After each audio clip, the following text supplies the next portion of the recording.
We are live. Good evening, everyone. Welcome to the July 30th, 2020 board meeting. It's officially now called to order. The Durham Public Schools Board of Education regular monthly meeting is now in session. At this time, we wish to extend a warm welcome to everyone who is joining us this evening via YouTube. I hear we're breaking records with the amount of people who are watching us. The purpose of this meeting is to inform our parents, students, and constituents about the work aligned with our mission to embrace, educate, and empower every student to innovate, to serve, and to lead. Tonight, the administration will be presenting information to keep you up to date on our strategic plan. Our public comments have been posted on the DPS website for you to review. Thank you for taking the time to join us tonight. Our next agenda item will be a moment of silence. Today, the Representative John Lewis was laid to rest. He wrote an opinion piece in the NY Times where he reflected on hearing Dr. Martin Luther King for the first time on the radio. And I'm just going to quote a little bit from that resonated with me as I read it today. Democracy is not a state, it is an act. And each generation must do its part to help build what we called the beloved community, a nation and a world society at peace with itself. Ordinary people with extraordinary vision can redeem the soul of America by getting in what I call good trouble and necessary trouble. So as we take our moment of silence today, I would love to reflect on his legacy and what he has left for us and the work that he's left for us to finish doing. Now enter a moment of silence.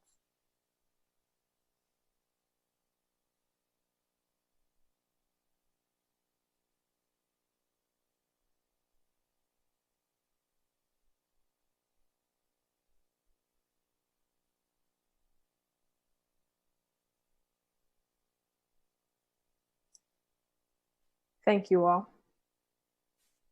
All right, the next agenda item is the superintendent's update. All right, Madam Chair, members of the board, staff, community at large, all the million viewers. So today I'm going to be very brief because I'm going to give my time to our guests that are joining us tonight. Some of the folks that were able to listen to UNC radio, I was on the radio today with Superintendent from Wake County, so we're able to discuss our Plan C, as well as the readiness of our school system for August 17th.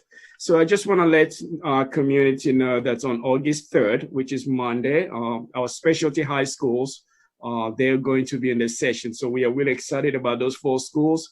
And we've been working really hard to make sure that our students, they're going to be ready to start receiving quality education. With that in mind, I just want to let folks know that we've been working really hard when it comes to remote learning. We knew as we're working on Plan B or Plan C that whichever way we go, so we should be ready. So tonight, I don't want to spend too much time. I know when our staff will be presenting about our Plan C updates, and I'll be able to chime in and jump in as well and be able to answer questions. Tonight, I want to introduce to you some fun doctors that we had a meeting with them last night at 9:15 p.m. So I see why they're getting the job done when they're scheduling a meeting at 9 p.m. So we did not mind. We had a good time last night with our Duke doctors. So tonight I have Dr. Benjamin is here with other doctors as well. I'm gonna let him introduce the rest of the team. This is the team that we are calling Scientific Advisory Board. They are expert. They're going to be able to advise us on the matters when it comes to COVID and how we need to be able to go to Plan B and so forth. So I'm really delighted to pass on the mic to Dr. Benjamin, who is going to introduce the team, and then they have a PowerPoint presentation they're going to present to us tonight. So Dr. Benjamin. Great, thanks, Dr. Mbenga, and I'm sorry for my casual appearance here. I'm in between running from patient care to some family care. Dr. Akinboyo will join us a few minutes late. She's also confined at the hospital. Also with me is Dr. Kenesha Zimmerman, who's Associate Professor of Pediatrics and Critical Care, also trained in adult medicine and epidemiology. Dr. Zimmerman and I will be splitting the presentation tonight.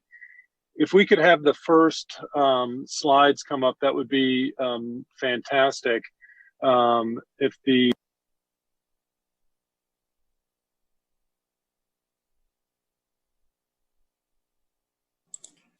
Dr. Benjamin, you went on mute. Is that better? Yes. Okay. Thanks for telling me that. Where do we have the slides, if we could have them up? As I'm going through the structure of how Dr. Zimmerman and I are going to present. I'll present the team here. Dr. Zimmerman is going to present the logistics and the components of the plan, and then I'll come back on at the end of the presentation. Dr. Zimmerman, just to let you know, I'm going to be going through a blank spot. And if I take longer than 15 seconds to respond to you, if you could just please pick that up. Dr. Zimmerman, please go ahead. Thank you, Dr. Benjamin. Next slide, please. So we all know that there's great uncertainty regarding the ideal school start and the metrics to determine more or less restrictive learning, Plan B or Plan C. This causes significant stress for families, for teachers, administrators, staff. We know that there's substantial variation across the country in approach and substantial variation even here in North Carolina. We could predefine cut points or define the specific increase in the number of infections or percent positivity, and this could lead to data-driven decisions, but it reduces our flexibility and may provide conflicting results. We know that leaders making decisions about school strategies shouldn't necessarily have to make these decisions about what to do about medical problems as well. They aren't necessarily trained in medicine, infectious diseases, or epidemiology. We also frequently face this problem in medicine. We know that hospital CEOs, they rely on hospital advisory boards to make informed decisions. Hospitals use infection control committees to oversee infection rates in patients and make decisions about PPE. Data safety monitoring boards help us decide whether or not to continue enrollment in clinical trials. Next slide, please. So in order to approach this problem in the setting of schools, we're proposing the COVID Scientific Advisory Board. This would be analogous to a data safety monitoring board or an advisory board to a nonprofit organization. It would be multidisciplinary. It would contain multiple people who are experts within multiple different fields. They would have the expertise to look at national, state, and local data and be able to provide some insights into current research and what the current papers are saying. Is transmission in high schoolers more or less than transmission in elementary school students? That would help decide or help guide decisions made by the board. They could also potentially help monitor infection rates within a specific school system and serve as advisors, meeting weekly with the advisors of the school board in order to make and help make those decisions. We would expect that initial efforts would start in North Carolina, and Danny will tell you a little bit about where we are with that. And we hope to also expand nationally because we see this as a national problem. Next slide, please. So we propose the structure would be that there would be lots of different data that would come in. There would be data specifically from the school, from the literature, from the media and the government and the county and the state and the United States, and we would collate that data for you. The scientific advisory board members would consist of people with broad expertise, from mental health to transmission of aerosol particles, and they would be able to present that information to the school board with bidirectional dialogue about plans and procedures. Next slide, please. So the scope of work and the recommendations for the scientific advisory board are as follows. We would assemble, synthesize, and summarize, as well as present the data to the school board. This would include the thousands of articles that are presented every week or that are published every week and available to the public. We would provide advice on infection rates and provide advice on changes in appropriate methods of instruction, whether it's remote, in person, or hybrid. We would be an intersection between science and potential changes to policy. We would also be willing to review plans. So as the school board is convening and adopting or modifying their plans, they could be presented to the COVID Scientific Advisory Board, reviewed, and discussed. Essentially, there would be real-time access to a group of experts in order to help you make decisions about what to do to keep kids safe. Next slide, please. So we think there's substantial benefits to child health and to school districts. We think it helps to solve a problem that is the most immediate, or we view as the most immediate risk to child and family health. We believe that this also allows us to engage communities, families, teachers, and the staff that may be most affected by COVID-19. We would offer an educational series for teachers and for families in order to provide true information about what is and what should be happening. We would provide advice to local advisory boards in other states, perhaps. We would provide interpretation of literature data. And then also, in order to be very specific to the district at hand, we would provide information or collect information from families that would be about whether or not you've had a positive test or do you have symptoms. What is happening? Are you having concerns about food security or having concerns about child well-being? We would collect that information. We would package it with county level information, state level information, US information, and then feed that back to the school systems and the school board in order for them to make decisions. Some of the benefit of that would be able to compare your data to data from other places, even across the country, to learn from other places across the country, because we would be in close contact with other school boards, and to really grow this thing together. Next slide, please. Janie? Great, thanks. So along the lines of what Kenesha had outlined, the project is sponsored or helped to get off the ground with the National Institute of Health, in partnership with the National Institute of Health. It will therefore have oversight for data privacy, to maintain privacy for both the individual school districts that participate, and of course, for any of the families and children involved. The program leadership team, which is going to be taking the program national, you can see those folks here. We've worked together for several of us for 15 years or more. Dr. Zimmerman and I certainly have. Dr. Akinboyo was originally trained in Nigeria, Medical University in Nigeria, then did Hopkins residency and fellowship, and then came to Duke for infection control and infectious disease.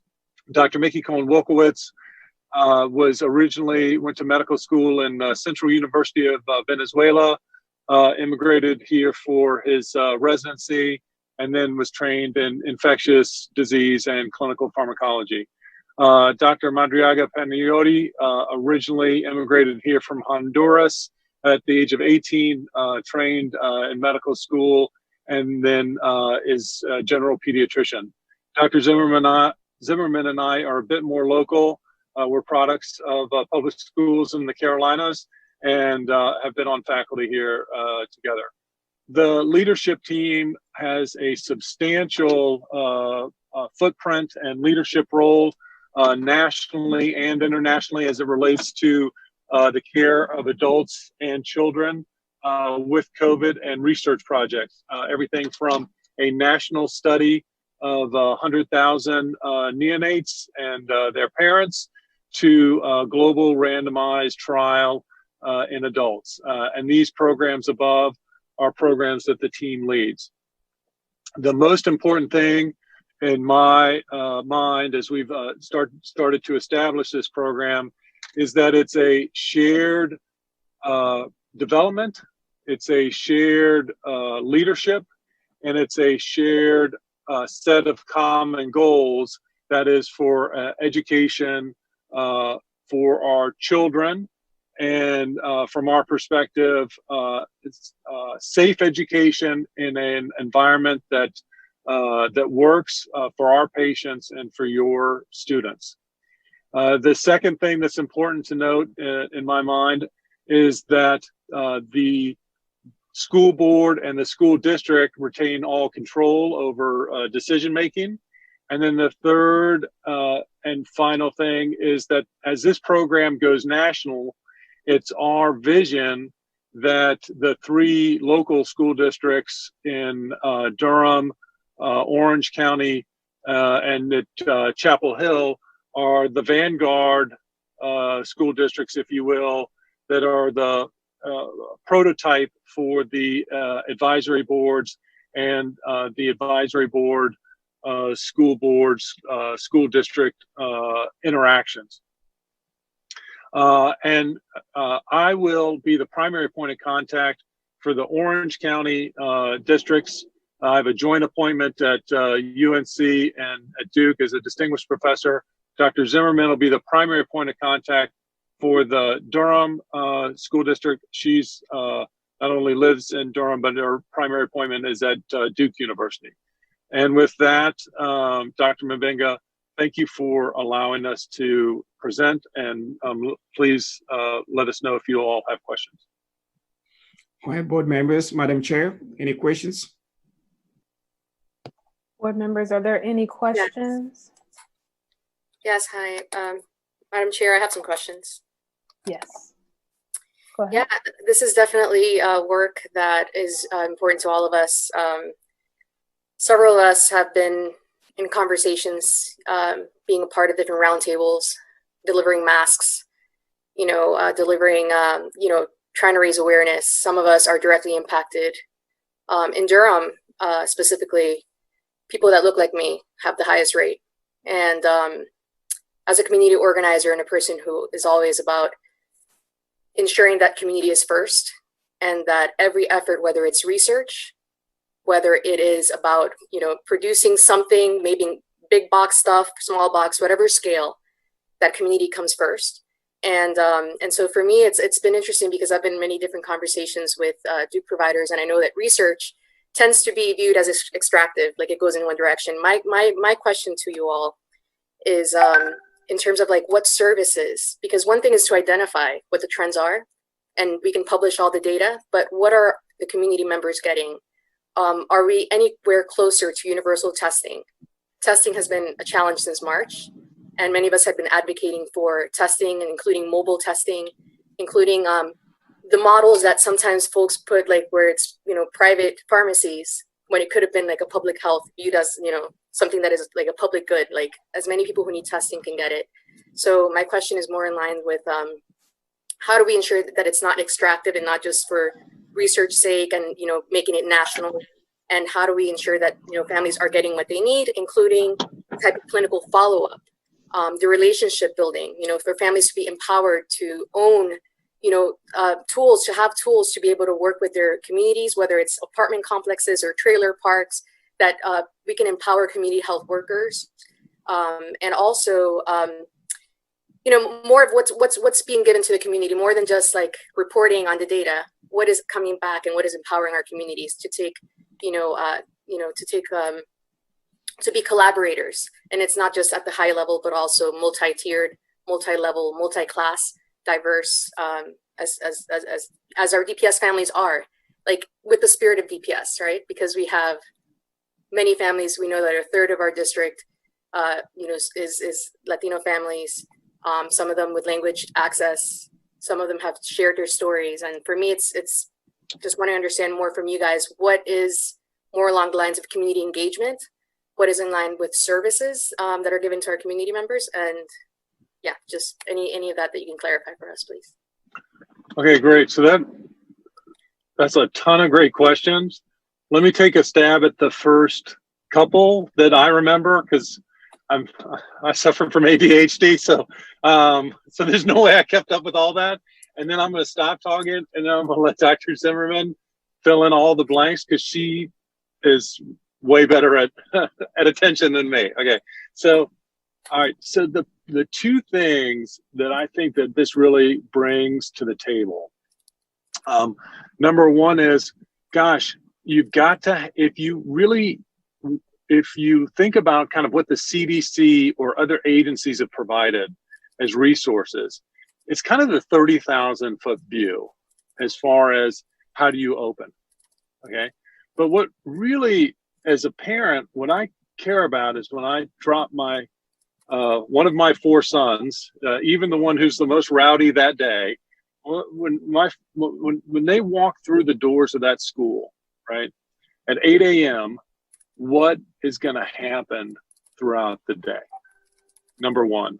And number two is my son at greater risk? And if so, by how much, by going to school than by staying at home and doing it remotely? Okay.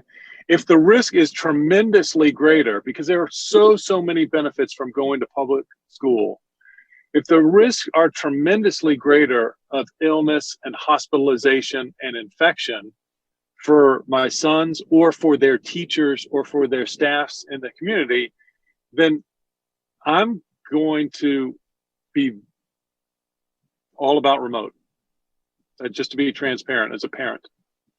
If the risks are close to each other, if the risks are manageable, then the power of public school education, the connectivity to community, the ability to engage with one's peers of appropriate age who are from a diverse background, then all of those benefits become open to my children and to your children.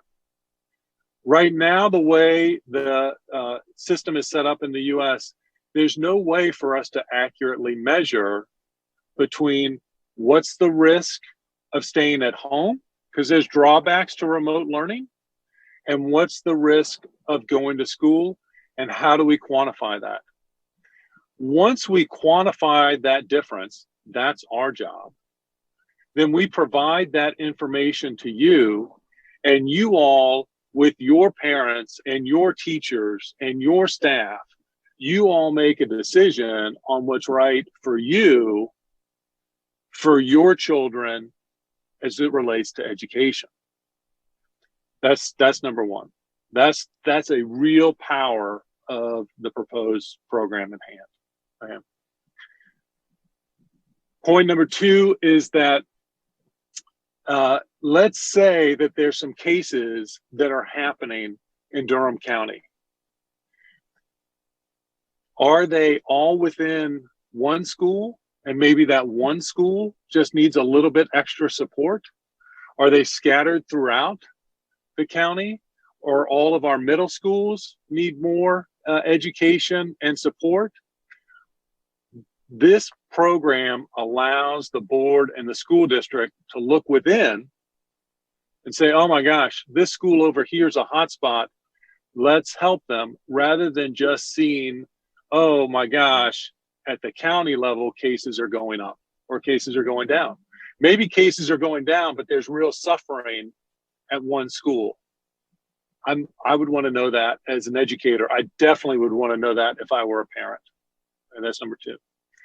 Benefit number three is that if I'm in a rural school district, or if I'm in an urban school district or a suburban school district, I might like to know how infections are going in my community relative to other communities across the United States. And if I see another similar school district to me, whether it's in California or Tennessee, that is doing really, really well, I might want to be able to be connected to the lessons learned from across school districts and the kinds of support from similar school districts to mine. Okay. And then finally, and I'll kick it over to Dr. Zimmerman here in a second. And finally, the fourth item is there are lots and lots of articles and folks who are well poised on social media to give commentary, but maybe not so well poised to determine the scientific value of those studies. And there's a lot of noise as it relates to which masks are beneficial, how are they beneficial, etc. The scientific advisory board can present to the districts and to the board really what that scientific value is of those various articles. That includes things like the medical mask versus the cloth mask versus face shield, and how that might differ in different settings and at different age groups. Dr. Zimmerman, I know I've left off a lot because there were a lot of questions, a lot of really good questions in there. Can you pitch in to help me on this? Sure. So I will just speak briefly, and then I'd actually like to ask Dr. Maridiaga Pagnotti and Dr. Akinboye to also comment. They're part of our leadership team as well.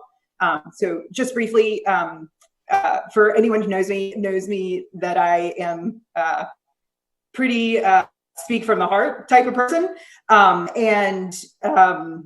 This was born out of a place of need and service. I have two kids that are in the Durham public school system. They have friends.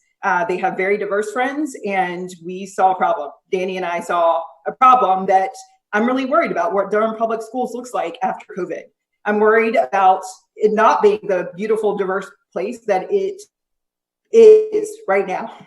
And I think there are a number of reasons that could happen. So I see the NIH funding as a means to an end.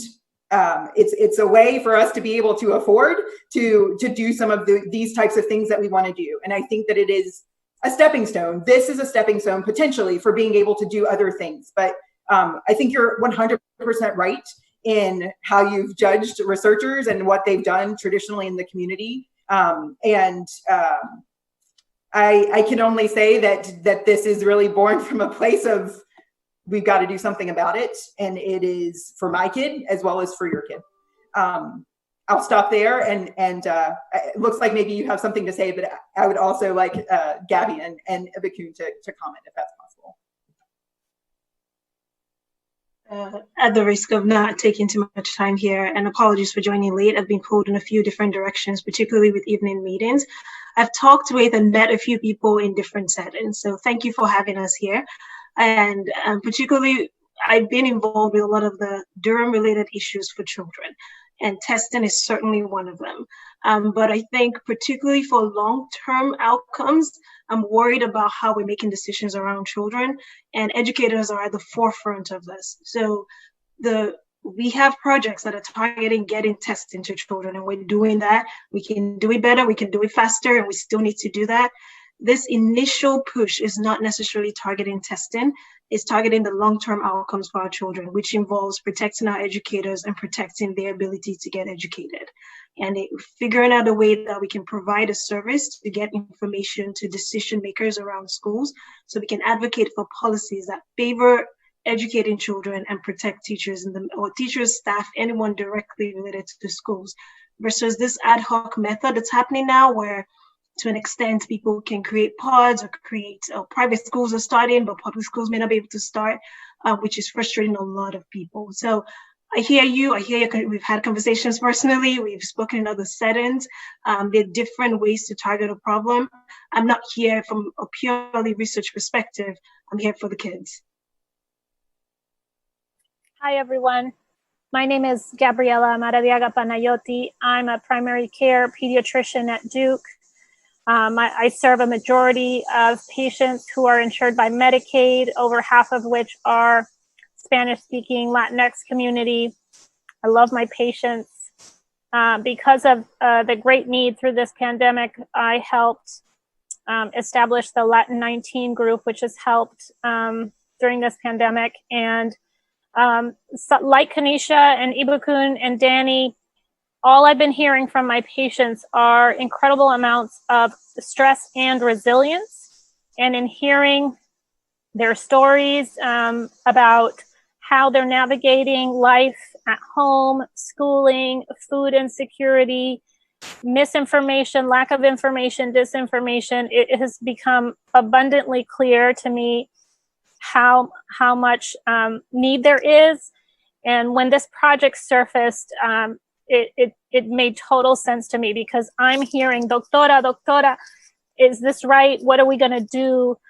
What should I do? Is this safe? Is it not? And I feel it is so important to give the best evidence-based information we can, so that you all who know your school system and your kids can make the best decisions for them with the information we have at the time. And as Kanisha, Danny, and Ibukun said, you know, these times tend to, social media and the news, it can be so easy to just go into the vagaries. And that's why it's so important to focus on the science that we have when we have it, and use that information. And I just feel so committed to helping these kids. I hear it every single day from so many parents, and I think it's so important to make sure that we are doing this to really help everyone get centered again. And like everybody said, you know, the research will inform the decisions, which will ultimately help the families. And I'm here on this committee precisely in my role as a frontline primary care pediatrician who hears the first wave of things to make sure we don't lose sight of the ball. I would also like to say that we are partnering with other people within Duke as well. I know that you in particular, Ms. Alexandra, have had conversations with the Pandemic Response Network and others. And I think that there are different things to be offered, and we are certainly exploring ways that we might be able to collaborate to make sure that the entire spectrum of things is covered. Thank you so much, Dr. Zimmerman. I speak exactly as somebody who sits in the Immigrant and Refugee Roundtable, who is dealing with folks in the task force, and I'm in communication with them, who also sits in, as you said, with the group that is bridging, like trying to change behavior, because one of the things is that we can go and on the back end try to mitigate against the fire, right? But what about prevention? What about like behavioral things? And that requires relationship and long-term, not a one-hit kind of thing, but it's a continual thing, and building trust. Our communities will not let you come into our communities and get data without knowing what are you really going to do for us, and how do we know that this is really going to benefit us. So it's about changing behavior. It's also about healthcare, and I've been glad to have conversations like, you know, I work at Duke, and you know, I have a research background, and so for me it's like ensuring that that we don't fall within just the extractive piece. And I've met with many of you. I mean, Dr. Maradiaga, I've seen you work, and I've met with Dr. Ibukun, and so just wanted keeping that in the forefront, that everything just needs to ensure that the wellness is your priority, and that we continue to build systems where people are empowered and they have tools. So, you know, those tools are going to be very important, and tools that everybody can use, that I can use for my own kids, because I'm concerned. I don't want my kids to get COVID. You know, I don't want my household to get COVID. I'm in pain because so many people in my community are getting these high rates. And you know what? I ask, how many contact tracers are DPS moms? You know what? I'd be pressed. I found one. She's in one of my parent groups, and I'm looking for more. And so for me, it's about like empowering people to have access to the research, and not for it to be a top level thing, but also a collaborative space, which is, you know, so yeah, would love to continue talking and talking with most of you, as you guys will see me in all these spaces, because this is something I really care about. Thank you. All right, back to Madam Chair. Yeah, thank you for that question. I want to be mindful of time because we do have a full agenda today. Dr. Mbinga would ask from us board members if we would like to support this initiative and joining it. We don't need to do a formal vote, but some consensus around agreement.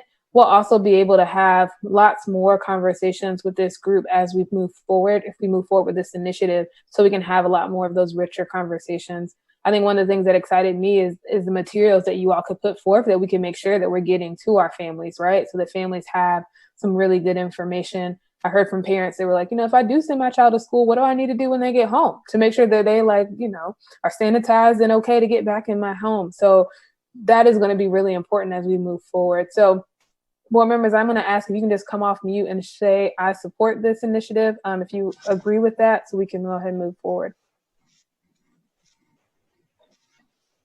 Tina, I am thrilled to support this initiative and thankful for the expertise that we have locally. I think this is exactly what is needed across the state and the nation, and I'm so glad to partner with you all. Thank you. Hey, Tina, this is Mike. I support this initiative. I appreciate the information. I look forward to getting the advice from this group. I look forward to any time that we can meet with them so to advise us on how we proceed forward. So I absolutely support this.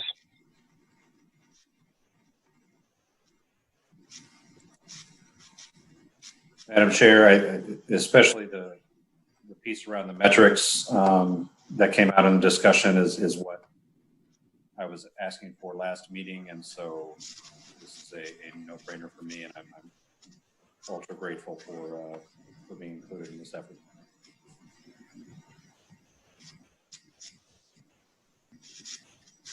Madam Chair, this is Giovanna Lewis, and also I think this is excellent information.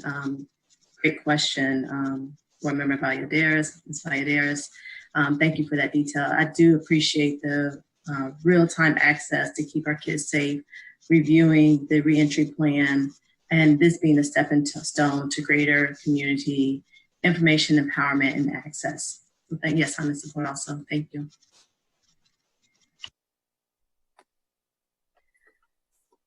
I am in support as long as this is not just a research study, but it is also about services. So if we have to adapt, so it's not just research, but it's also providing services to community members, I am on board and would love to be a partner and would love to be involved.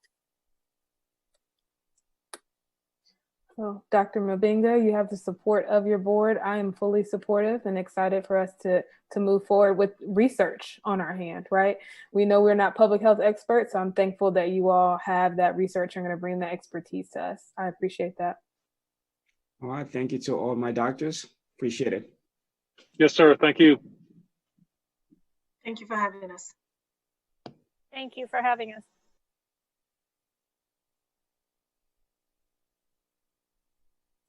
Dr. Mabinga, does that conclude your remarks? Yes, ma'am. Thank you. Thank you for that update, exciting update. Next on our agenda is the agenda review and approval.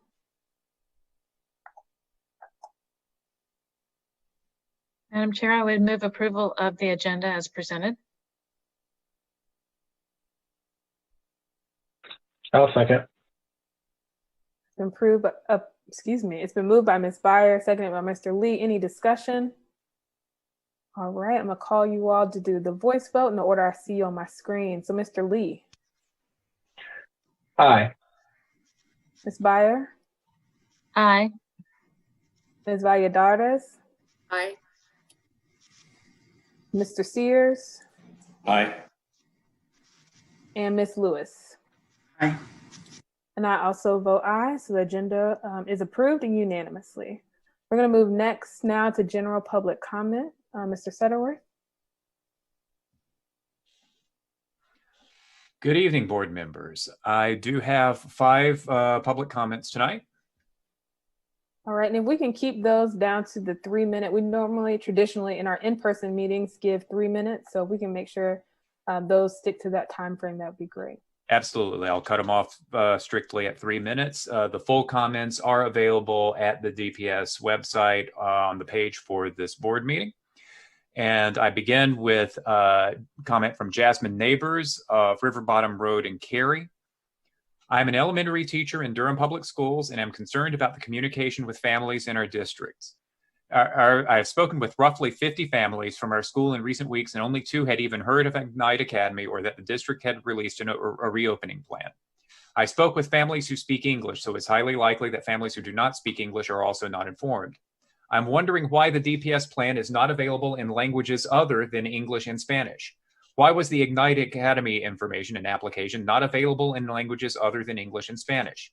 Is there a plan for communicating with our families who do not speak English so they can know what is happening in their school community? What is the Multilingual Resource Center being asked to do at this time? Regardless of the plan the district chose, families must be informed. If families are in need of devices or internet for remote learning, how can they know these resources are available if they are not being informed? Everyone wants every student to receive high quality instruction, and we need to ensure that they have the resources to be able to do so, and they have to be informed first. We have the Multilingual Resource Center, as well as many universities with a plethora of people we could utilize to ensure that we are providing information to our families in their language. The district consistently says equity is something they value and that we have partnerships with community organizations. However, if we are not providing information to DPS families in their language, then we are not being equitable and not using these resources. Families are legally entitled to receive this information in the language that is accessible to them. We have resources, but it seems they are not being utilized. By not keeping our families informed, we are not building trust or rapport between our schools and our families. At the beginning of each school year, the district requires its employees to participate in a diversity training where information about the many languages spoken in our school district are shared and praised. If teachers are required to participate in the training, then the district needs to support the students and families who are being discussed in this training. By not doing so, they are simply checking a box and not actually valuing those families and students. Many things are out of our control right now, but simply communicating with families and providing them resources they can access is something we can control and quickly provide. Doing this would help ease families' concerns and help them feel like they are being thought of and cared about by their school community. I hope that now that our plan has changed to Plan C, the district works on communicating that information to all of our families in an equitable way. The next comment is from Patricia Andrews of Bahama Road. I would like to ask how DPS can provide childcare for 9 weeks and not provide in-person education for students. If DPS feels it is unsafe to open up schools, how does DPS feel safe to open up childcare facilities? The next comment is from Vicky Vilcek of Longwood Drive. It is not too late for the esteemed board to change course. You can stop leaning into the one-size-fits-all approach for DPS families and provide options for students and families that need in-person instruction most. Were you aware that Guilford County Schools kept their facilities open last spring for the children of healthcare workers and students that are homeless? Where are the creative solutions at DPS? Perhaps we should let Guilford take Durham's title and name themselves the County of Medicine. The next comment is from Bobby Farraco of Turkey Oak Drive. I would just simply like to say thank you. Thank you for listening to the concerns of the DPS community and for making tough decisions. Your consideration shows your compassion for DPS families and staff. Thank you. And the final comment is from Brian Calloway of Gresham Avenue. I can't say I didn't expect anything less from the 4 board members representing the small district seats, but Mr. Lee and Ms. Beyer, your performances at the meeting 2 weeks ago deserve some gold star recognition. Usually your statements happen in the void of public attention at normal work sessions, but now all eyes of the community are on the Board of Education. In your effort to appease the Teachers Association, you both dropped some of the most hypocritical lines I've heard in a board meeting. So by your logic, due to the inherent safety concerns of having any kind of in-person teacher-led instruction, you promised teachers online instruction. But in an effort to have your cake and eat it too, you expressed how online only leaves unmet needs for many of our families, and so you both ignored the argument you just used to justify your decision about teacher safety and instead volunteered the DPS classified workers to step in and provide childcare. Why? Because their safety doesn't matter to you? So your idea is officially that our schools are too dangerous to have any teachers present, but custodians and community ed classified workers, explicitly named by each of you, can step in and provide tutoring, supervision, and food. Bravo for openly exposing the hollowness of your decision-making. And Mr. Lee, the record now shows that you made one of the most emphatic calls I've heard yet for the privatization of public schools. Add this to our list of disagreements. As you described how this community needs to stand up and how the county needs to find a way to make safe spaces for our kids, spaces where they can have, in your words, adult supervision, maybe even instructional support and food, you explicitly called on the private sector for assistance. I would counter and say that the county has already devoted a tremendous amount of resources to the cause you described. They even formed a board to oversee those functions and named it the Durham County Board of Education. If you want to abdicate the duties you made an oath to fulfill, maybe you should simply step down and be a cheerleader because you certainly aren't acting like a champion. The inflated mirage of your political base will likely nourish your ego for the short term, but I look forward to your and your colleagues' attempts to defend your positions to the entire community on our 2022 ballots.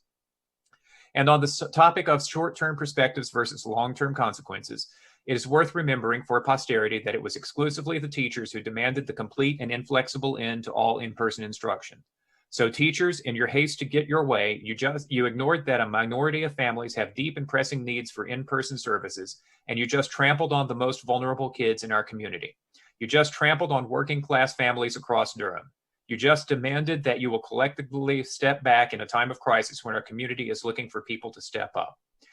And after years of fighting against online instruction and declaring how virtual instruction erodes the professionalism of your trade, you just debased your own value and fully denounced the importance of any in-person instruction.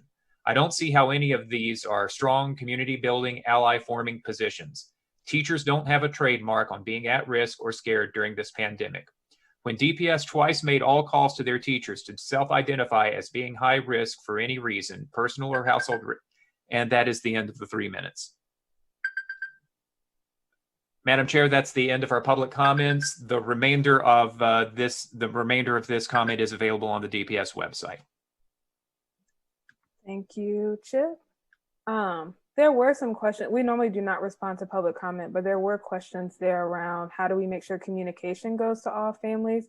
Will that be addressed today in our Plan C update?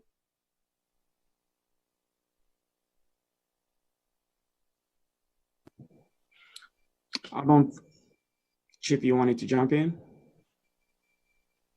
I am not directly a part of the Plan C update. I will be happy to field questions and comments, and we are working to continue the effort.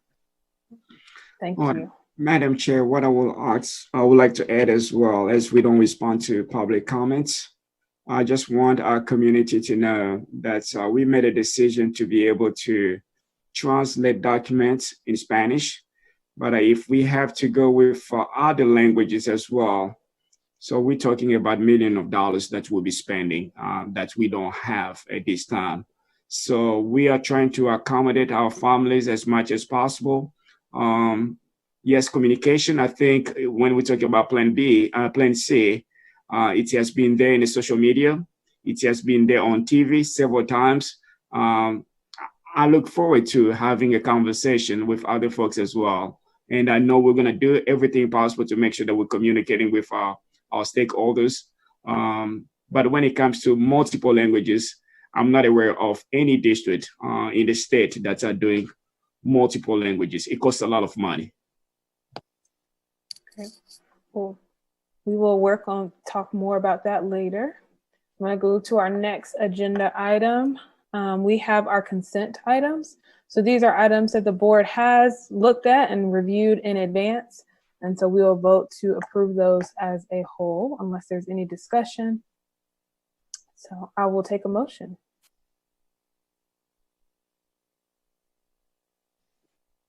Madam Chair, I vote that we approve the consent agenda, which includes Parkwood Elementary School modular classroom installation contract with MLB Construction Services, LLC, and Instructure, a contract with Canvas LMS. I'll second that. It's been moved and properly second. Any discussion? All right, we'll do a voice vote. Mr. Lee. Aye. Ms. Byer? Aye. Ms. Valladares? Aye. Ms. Lewis? Aye. And Mr. Sears? Aye. And the chair also votes aye. So the consent agenda passes unanimously. Next up, we have our Chief of Staff. Good evening, board members and Dr. Mbanga, Madam Chair. I just want to let everyone know, normally I would have my camera on, but I'm dealing with a diagnosis of Bell's palsy. So there's a lot of medical issues that go with that. So I won't have my camera on, but and my voice may be a little slurred. So, but with that said, I wanted to give an introduction to Dr. Bullock. He's going to be presenting on our equity timeline. If the board will recall, in January of 2019, we restarted our manual transition project with the board policies. As we worked through these policies, there were several times that different board members and other stakeholders inquired about equity in these policies, both regarding our LGBT community, our African-American, Black and Brown communities, our EC communities. And so as I responded to those different inquiries, we said that we would address those at the end of the process. In addition, several board members then asked if we needed an overarching equity policy for the district. And I know on several occasions, Dr. Bullock was called up to the podium to respond to some of those questions. So as a result of that, Dr. Bullock and I began meeting in his department to consider whether or not an equity policy would be a good thing for Durham Public Schools. We have done some preliminary research on that, and we are now ready to share with you what the tentative plan and timeline is for that. So with that, I would ask Ms. Smith to pull up the PowerPoint for Dr. Bullock, and I will now turn it over to Dr. Bullock to share. Thank you.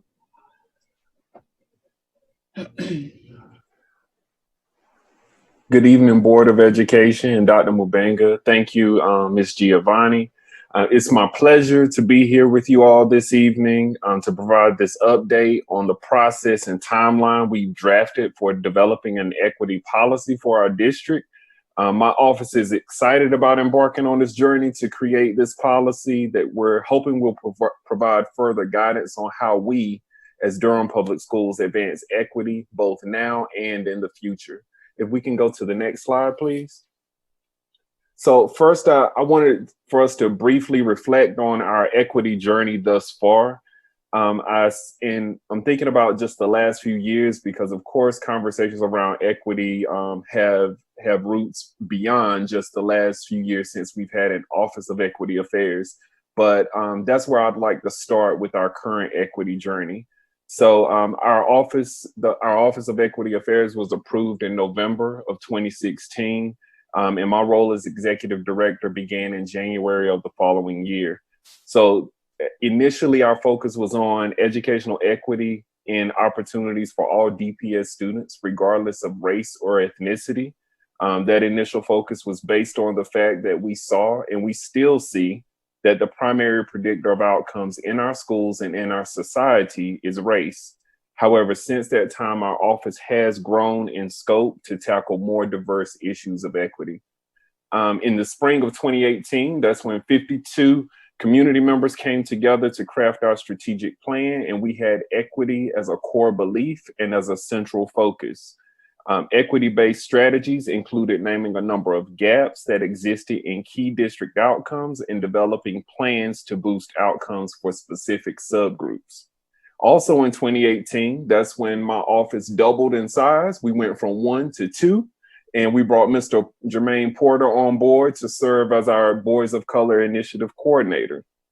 This position evolved from numerous requests from our community to address educational gaps for boys of color, along with promptings from district leaders, and also a very intentional and purposeful resolution in support of Black boys and young men that was approved by you, the school board, a couple of years prior. So in the midst of these events, there have still been calls from our community, district leaders, and board members to craft an equity policy that governs our practices we have as a district to reduce inequities. And it is those calls that bring us to this point today. All right, next slide. So over the last few months, I have worked with a number of individuals to create a timeline for developing an equity policy. Chief among these individuals has been Dr. Hardy, Ms. Giovanni, Mr. Porter, and also Ms. Winosa Idahor, who has served as an intern in our office. She's a doc student at NC State. So we collaborated and also consulted other districts and policy leaders from across the country to help us figure out the best path for us to take to develop our policy. And so this is our resulting timeline. As you can see on this slide, our first step is to share this timeline with you. Next, the Office of Equity Affairs, in conjunction with Dr. Mubanga and other district leaders, will work together to develop ideas for who we would like to invite to participate on our equity policy task force. From there, we will start convening the task force in September and will continue to communicate and develop drafts and revisions of an equity policy through April of 2021. Our goal is to have a draft of a policy for you to review in May, with approval coming shortly thereafter. All right, next slide. As far as our immediate next steps, we welcome feedback from the board regarding this plan and timeline. Then we'd like to move forward with identifying members of the task force and planning and facilitating an equity policy retreat. At that retreat, we will review data and existing equity policies in other districts. We will define goals, develop a draft of a project plan, and also define roles and responsibilities of task force members. I'd also like to note that we have included a more detailed timeline in the board materials that provides a little more insight into what we have in mind for the next few months. And final slide. At this time, I welcome any questions or discussions about this material. Thank you.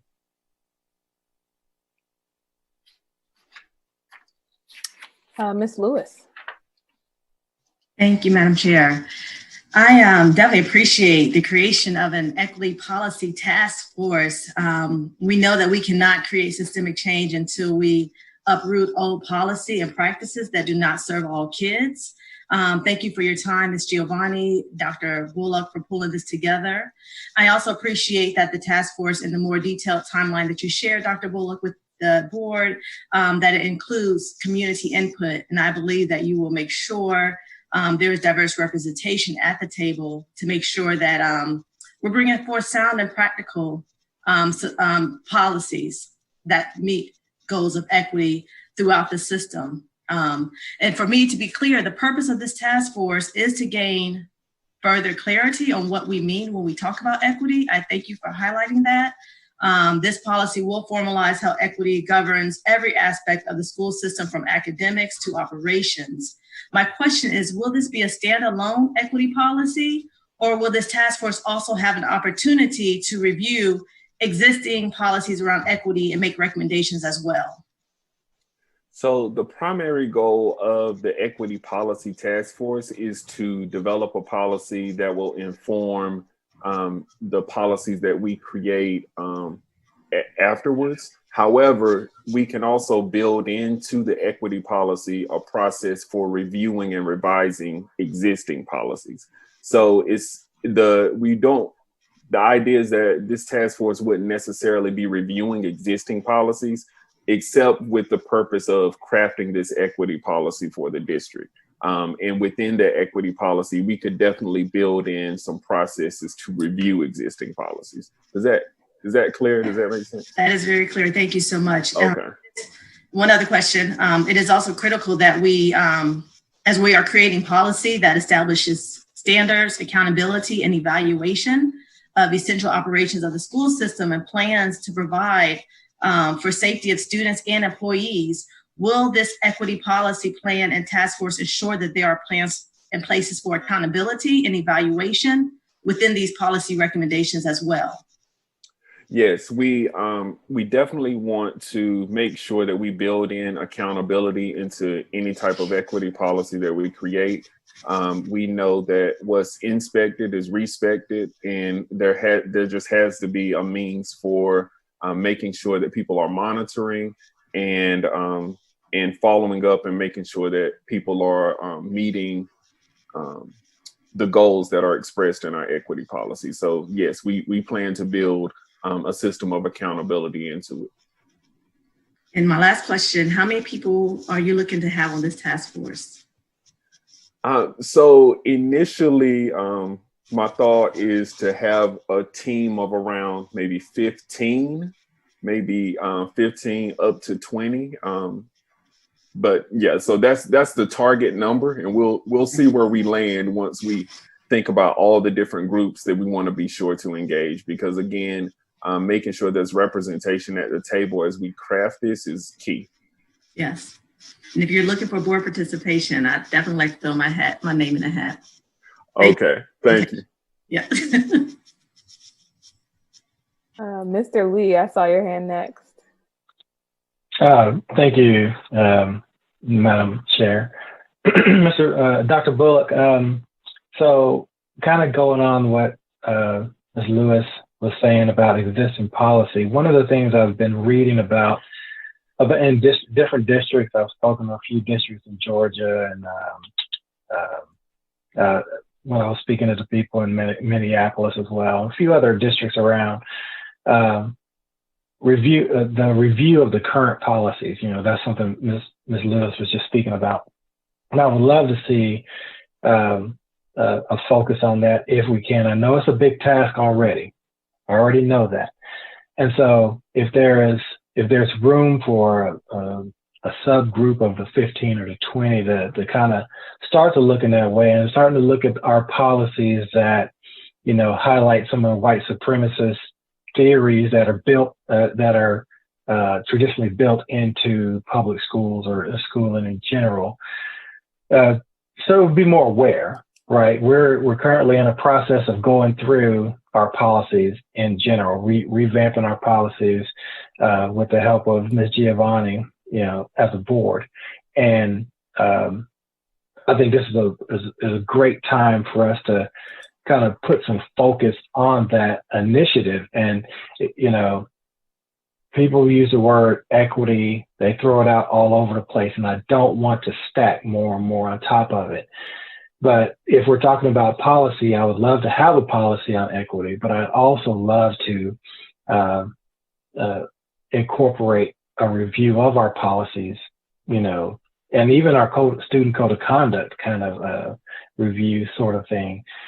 Maybe it's an ongoing process. Maybe it's something that just, instead of just having this committee for the period of time until you present to the board next year, if we can have this as an ad hoc committee that continuously takes on different parts of our education, our curriculum, our policies, our standards, anything that we can continuously, I think that would be a really good push for us. I know you're already doing a lot, but I just wanted to mention that this would be a good opportunity to really focus on the existing policies.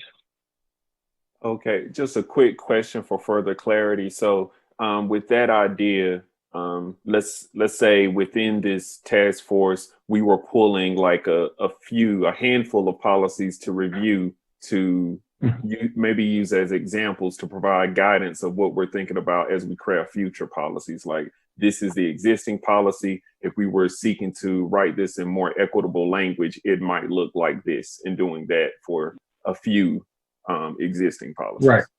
Okay. I think that would be excellent. I think that'll help the board to train our eyes into understanding what it means, right, to write something in more equitable terms, or in that faction, right? Policy review takes a long time. It's tedious. You kind of go through, but it takes kind of a trained eye. It takes it's a little more difficult to really start to focus on, what's absent from policy, in respect of a specific topic. So, having those examples would be very helpful, or, taking a policy, 2 or 3 policies, and say, if we were to write it this in equitable terms, this is what it would say, right? Just like you mentioned. So yes, I would agree with that. That was a very good point. Thank you. Thank you. Inspire. I just wanted to thank Dr. Bullock for taking on this work. It's great to see where you started in this role, how you've doubled in staff, and probably how we need to double and triple your staff again, because your work is the highlight and the focus of everything that we do in the district, and shining a light on that equity piece is so, so, so important. So I don't want you to get too bogged down in all our tedious policy. But if there are key places that we can focus, I think that's exactly the kind of lens that we need to bring as this board and future boards go forward with all of our policy. We've been trying to do that all along, but to have a group of Durham people partner with you to look at best national practices and international practices would be, exactly what we need. So I thank you for championing this work, and hope that there's some maybe law student interns or some folks that can join and dig in and would love to dig into policy for fun. But thank you so much, Dr. Bullock. Thank you. Ms. Valladares. Dr. Bullock, thank you for that. Yes, I've been so appreciative of the many ways that, you are collaborating, whether it's like DPS Foundation, Innovation and Equity, which we sit on, and being in that committee and hearing about all your different relationships that you've built with local groups, with educators, looking at metrics, the equity tool. And so I'm just excited and just wondering, like, if this is also going to involve some of those partnerships that I know that you have already cultivated, just as so we can start looking at the metrics, looking at the policy. and understanding also how it impacts families, because I know that some of our policies, including what is appealable and what is not appealable, right? Like those 10-day suspensions that are not appealable. It has to be like over 10 days, right? And sometimes like the many different ways that we gauge what is appealable, what is not, and also those processes and how they impact our families. I would love to continue partnering with you, I guess, even, in those innovation and equity committees, but also like bringing in the whole child and equity committee, which was, also Dr. So I've been in all these different committees because this has been like school to prison pipeline is affecting our families. It's disenfranchising our kids. And so Dr. Hardy with well, all of you guys that are in the innovation and equity committee, I just love to kind of see if there's any partnerships or maybe kind of connecting all these different efforts in this work that you are doing. Yes, so I definitely look to utilize those existing partnerships, develop some connections. And I also want to say that one of my goals in this is to expand beyond those and bring some people to the table that we've historically struggled to bring to the table. So I'm also, working with Ms. Giovanni and thinking about, how do we expand, definitely utilize those partnerships, but also expand. Mr. Sears. Dr. Bullock and Ms. Giovanni, this work has my full support. I'm really excited to see how the committee comes together. Where I can be helpful, let me know, but I really appreciate the timeline and look forward to the checkpoints as we go. So thank you. Thank you. I'm excited about this work. I feel like I was dreaming about it one day and threw some ideas around with some friends, and we pulled some policies together and said these are some school districts who are doing it well. So I'm excited that we're going to take our time to do it well and bring in a lot of stakeholders. And I'm happy to hear you talking about some of the stakeholders you want to bring in that maybe not always at the table. I think, about our students and families who experience policy, but aren't always in a position to make policy, right? So how do we make sure their voices are heard? So I'm excited about that. I do want to push back a little bit and not believe that the equity task force is going to be the place where all of our equity is solved, right? Like as board members, it's also our responsibility. We're currently doing this policy review, and we need to look at every single policy that we read. And I've read a lot now. Thank you, Ms. Giovanni. But we need to be looking at it with our own equity lens, right? Our own anti-racist lens. We got to also do that work. So it won't be good. The policy will be great. This task force will be great, but it won't be good enough if it is just in policy and we don't also internalize it for each one of us every single day, because we are the policy makers, right? We can write policy every day. So I'm excited about this. I hope that it includes maybe some learning for board members in here, like all board members will, and it's a part of our policy to really make sure that that is a part of what happens with our board for us currently, this 7, but also for the future boards, that's something that sticks in this policy. So I'm excited about that, Dr. Bullock. I'll throw my name in the hat too as someone who's interested and want to make sure that we're doing our part as a board to support your work, not and what kind of learning that we need to do to make sure that we can support that work as well. Okay, thank you. Okay.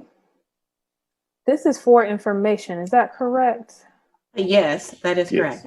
All right. Well, thank you both for this presentation. We're excited to get this started. Good to see that work is still going on despite being in the middle of COVID-19, we still have other work to get done. So I appreciate that. Our next item on the agenda is a Northern High School update. Yes, good evening, Madam Chairwoman and Dr. Mabanga and board members. Board Policy 9020 says that before we move forward with construction documents, that we will present to the board our design development documents. And I have joining with me today, Mr. Frederick Davis, who is going to walk through the presentation with you. Then at the end, we will take your questions. So if we could get the PowerPoint started, Ms. Smith.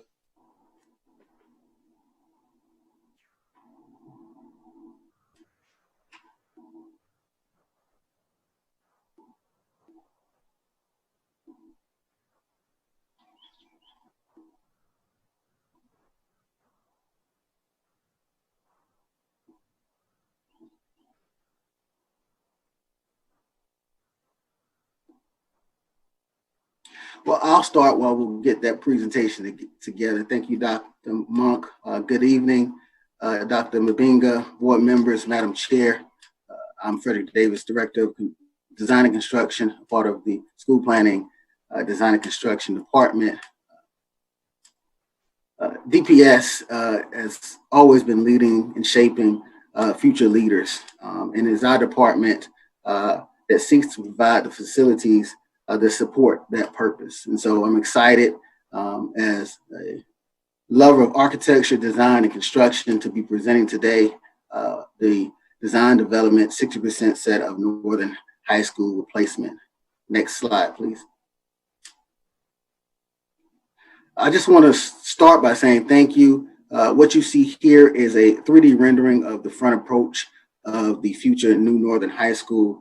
A lot is going in to the initial start. I want to thank our consultants, Ratio, Barnhill. This is the CM at Risk project, but not only our consultants, but our project management team, as well as our academic and operational leadership. From the conception, there have been tirelessly meetings with school staff, Principal Guilford, making sure that we have the right program and all the needs are being achieved in this new high school. As you know, Durham doesn't build as many high schools as other surrounding counties, so we want to make sure that when we do build, we build it right and it's for a lasting. Next slide, please. So I want to orient you, for those who are not familiar with the new site. It's about 5 miles south of the existing Northern High School. To the west is Roxborough, 15501. And to the south is Ebron Road with the future extension. As you can see, we've gone through site plan review or in site plan review now. So we have provide the stacking. We have 2 entrances, one for car riders, one for nighttime activities, and to the north through Old Farms, we have our bus entrance to provide safe access for our bus riders. The site is about approximately 87 acres, of which 50 we have developed on. As you can see through the site plan, we being responsible with our land usage, taking in consideration wetlands and stream buffers. This was a unique site, challenging site, but I think we've met all the site activities planned in a 1,600 student facility, and we're excited about getting in the dirt and playing. Next slide, please.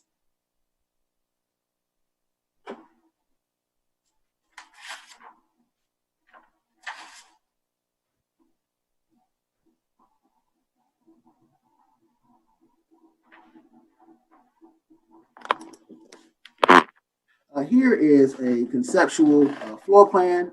This school, as I showed you in the rendering, is a 3-story where the 3 main stories are our core to the front of the school, which would be south of the visual that you're seeing now. You have more of our academic math, science, social studies, core programs. And to the rear of the facility, you have our arts, culinary arts, theater, dance, drama, as well as a gymnasium, and PE and auto mechanic. Next slide, please. Again, the double height spaces are primarily in the theater and gym, as well as second floor media center in the middle of the core. And then we have on the second and third level, we have mainly science and mathematics, as we use the science on the upper levels for stacking with the hoods and chemical exhaust. Next slide, please. Again, this is our third and final level, primarily of the science and technical classrooms, again, for the purpose of exhausting fume hoods and things of that nature. Next slide, please. These are elevations of the school, the structure aesthetically. We want it to last, but be pleasing as you arrive. And so we've used low masonry with a slab on grade, utilizing punch window openings, as well as some aluminum panel to bring in some aesthetic features to the building. The north elevation is, again, where you see the large opening of our cafeteria. In a few slides, we'll show you a rendering, a 3D view that will better highlight some of the interior features that we propose for this building. And we also utilize metal panels as well as glass to break up the volume so it wouldn't be as large and overbearing for those math graders that enter into the school for the first time. Next slide, please. So a couple of school profile based on our program. The student capacity is 1,600. Our core number of classrooms, that is your math, science, social studies, is 56 classrooms. We have over 8 resource exceptional children rooms, 6 arts education, and 15 career technical development rooms. We always use the North Carolina Department of Instruction standards. We have exceeded and met that profile.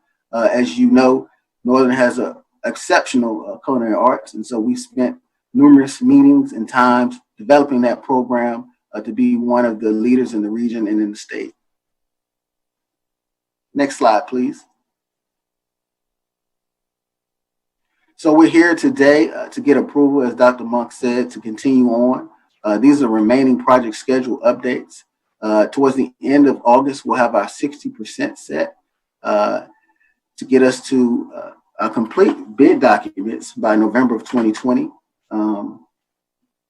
And then we would issue these documents to our construction management team in February, advertise for subcontractors and receive these bids in April in hopes to come back to you in May of 2021 with a maximum price to construct this building and to have shovels in the ground June of 2021 with a 24-month estimated completion date of June 2023, and the first day of school being August of 2023. So we're very excited.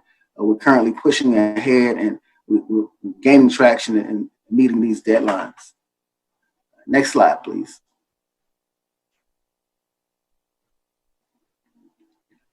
These are little profiles of our construction budget of $85 million. Currently, our construction estimate is under that gap of $84 million, and our value estimated of $85,000. And so we've worked with our construction administration in Barn Hill and looked to where we could save some money through square footage or other construction materials that will get us in budget. So we're happy to say that currently we are in budget for this project. Next slide, please. And so I want to take you through a 2-minute virtual tour. We'll begin through the main corridor. I'll walk you through what you see as the spine of the commons area. You will see a cafe area, places for social gathering and social interaction, and I think you'll find it enjoyable and make you want to go back to high school. Push play, please. Again, this is as you enter the front door of the school. We have to the left our administrative wing. To the right would be some of the culinary arts. Students and visitors can see activities going on. And at cafe in the morning time, we'll be able to provide snacks to students and staff as a way to provide entrepreneurship training and learning. As you walk through the main commons area, you'll find pockets of areas for kids to gather. As you continue through our cafeteria, you see the large openings that provide daylight that will be energy efficient for our energy usage. As you turn and pivot back to the upstairs, you will see a dual purpose stair where staff and students can populate, gather, as well as utilize it for a teaching tool.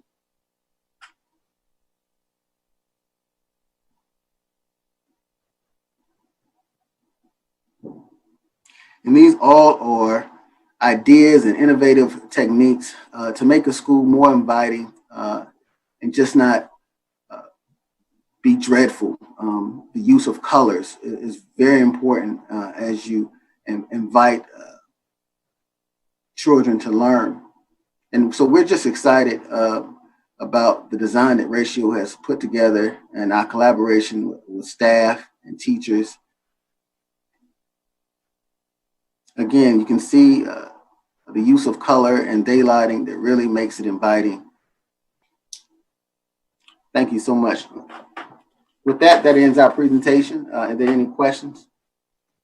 And before we start the questions, I don't know if we formally introduced Fred or not to the larger DPS family, but he's our Director of Design, Construction, and Sustainability. Fred was also a project manager with DPS previously, and so we're so happy to have him back. He and I actually did a presentation with the North Carolina Historically Underutilized Businesses this morning, and he did a tremendous job representing Durham Public Schools and trying to drum up active support from our contractor community, in particular our minority contractor community, to come and do work with Durham Public Schools as we embark on not only Northern and Elementary School C, but also the other projects that are associated with the $508 million capital improvement program plan, as well as some of our annual capital improvement needs. So let's welcome Fred, and I'm so excited to have him with us. He's going to do a really good job for us. All right, so with that, we certainly would like to open it up for questions. Welcome, Mr. Davis. It's good to have you back with DPS. Board members, are there any questions? Looking for hands, Mr. Lee, and then Ms. Byer. Thank you, Madam Chair. Mr. Davis, Fred, welcome back. I appreciate you being back. It was really good to see that you're headed back this way. I'm really excited about you being here and helping us on this project and many, many more. My question is around the culinary arts areas. I just wanted to learn a little bit more about what changes or what enhancements we're expecting to provide with the culinary arts department for Northern. That is a very big draw, and with a lot of excitement around the program. Just want to make sure that we're giving it its due and its respect that we need to do in this design. So if you could tell me a little bit more about what we're doing there, where would they be? Where I know I saw CTE areas in the back, I think on the first floor. But I wasn't sure if that was other CTE areas, and culinary arts would be somewhere else. So if you could help, just kind of give me a little more information about that, I'd really appreciate it. Yes, as I mentioned earlier, Northern is well renowned with their culinary arts, and so we took a tremendous time and detail. They have 2 culinary arts classrooms, 2 teaching classrooms. So we expand the DPI requirements to really focus on getting enough students that could be in this program. As you saw in the 3D video, we have a cafe area. So not only will they be able to learn how to cook and prepare healthy meals, but they will get that entrepreneurship quality by transactional relationships with selling the food to students and staff in the mornings, as well as you may have saw in the auditorium when we have plays, the culinary arts team will be able to, as they do now, provide meals or services to those nighttime events. So we really have taken a real intentional planning and design focus as the culinary arts will be a key component in this new design of Northern High School. Thank you. We have Ms. Byer next, and then Ms. Valdares. Thank you, Madam Chair.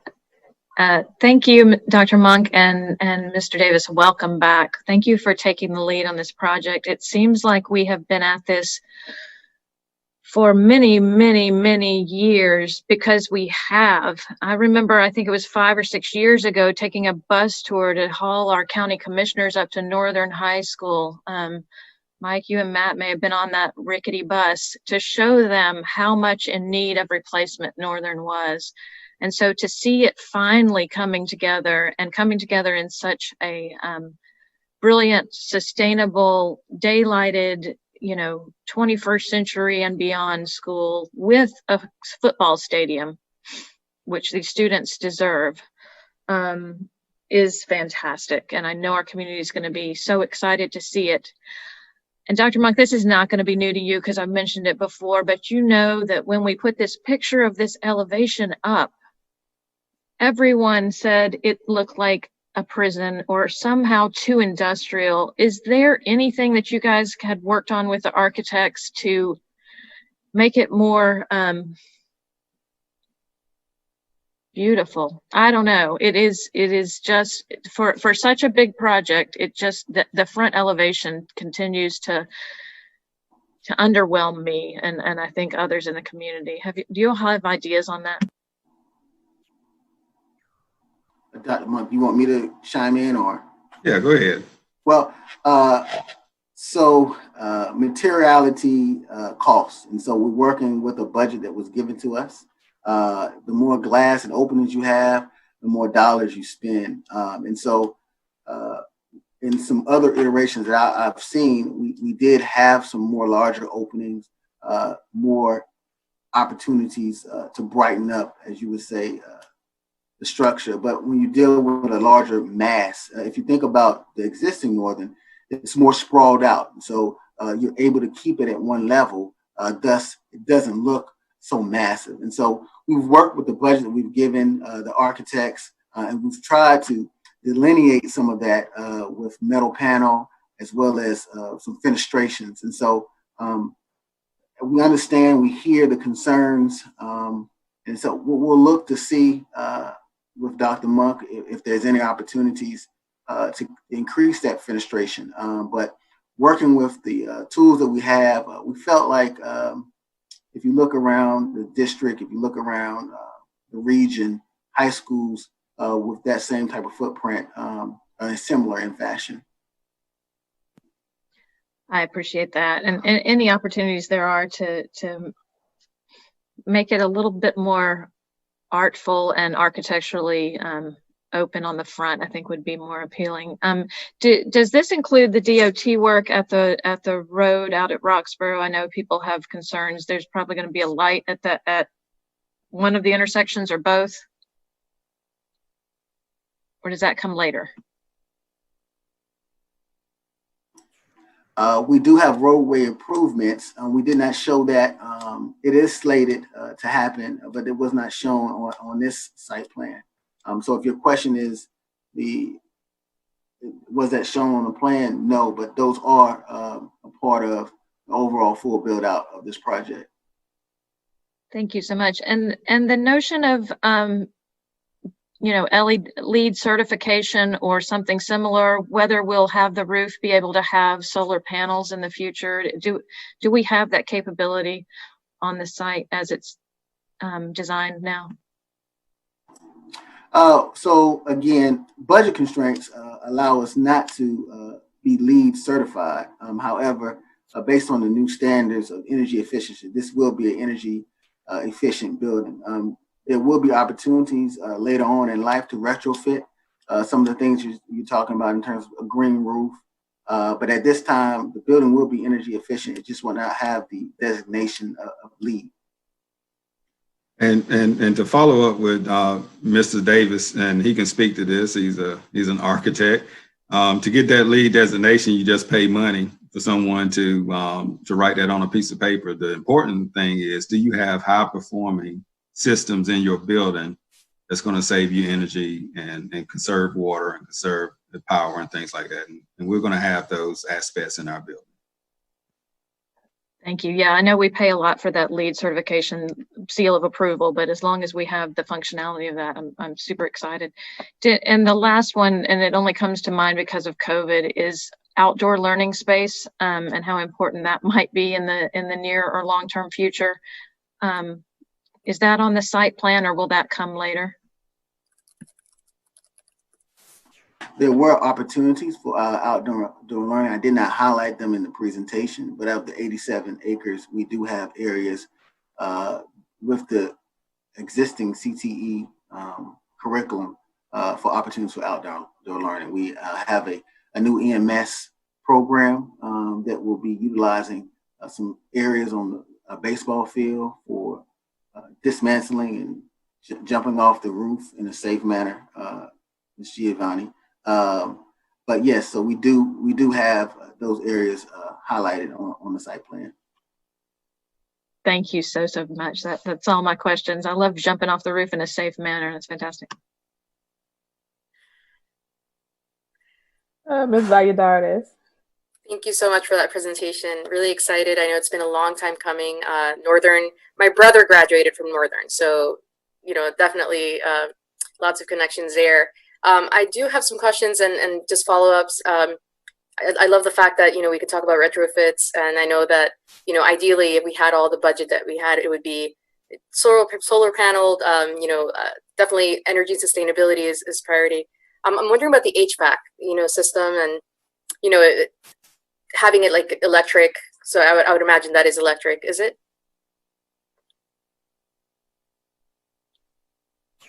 Parts are electric and gas on this site. Yes. Okay. Well, electric, we can definitely prepare it. So if we went solar, it would have to be electric, all electric. But, glad to know that there's, with as many issues as we've had with HVAC systems and when they get old and especially gas. The other thing that I was going to ask is the current building. How are we, what plans do we have for the current building? Because we're going to have that new building, but then what happens to the old one, and any ideas? I know this might be in the works, but I wonder if there are any ideas of how we can, any plans for that, for the current building. So as a part of that $508 million, there are several sites that we have to do major renovations and additions to, in particular, Durham School of the Arts. And so there may be an opportunity there for swing space, would likely what we would use that facility for. But, that's about 3 years down the road from now. And so, lots of things can change between now and then. But if you're looking at it from the programming standpoint, that would be a ideal use of that facility, is to use it as swing space.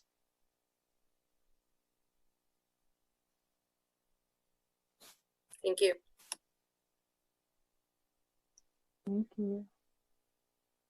Thank y'all for this presentation. I don't see any more questions from board members. I really appreciate it. And like Natalie said, it's felt like a long time coming. I think when I joined the board, we were talking about Northern renovations in 2016. And so glad to see some renderings.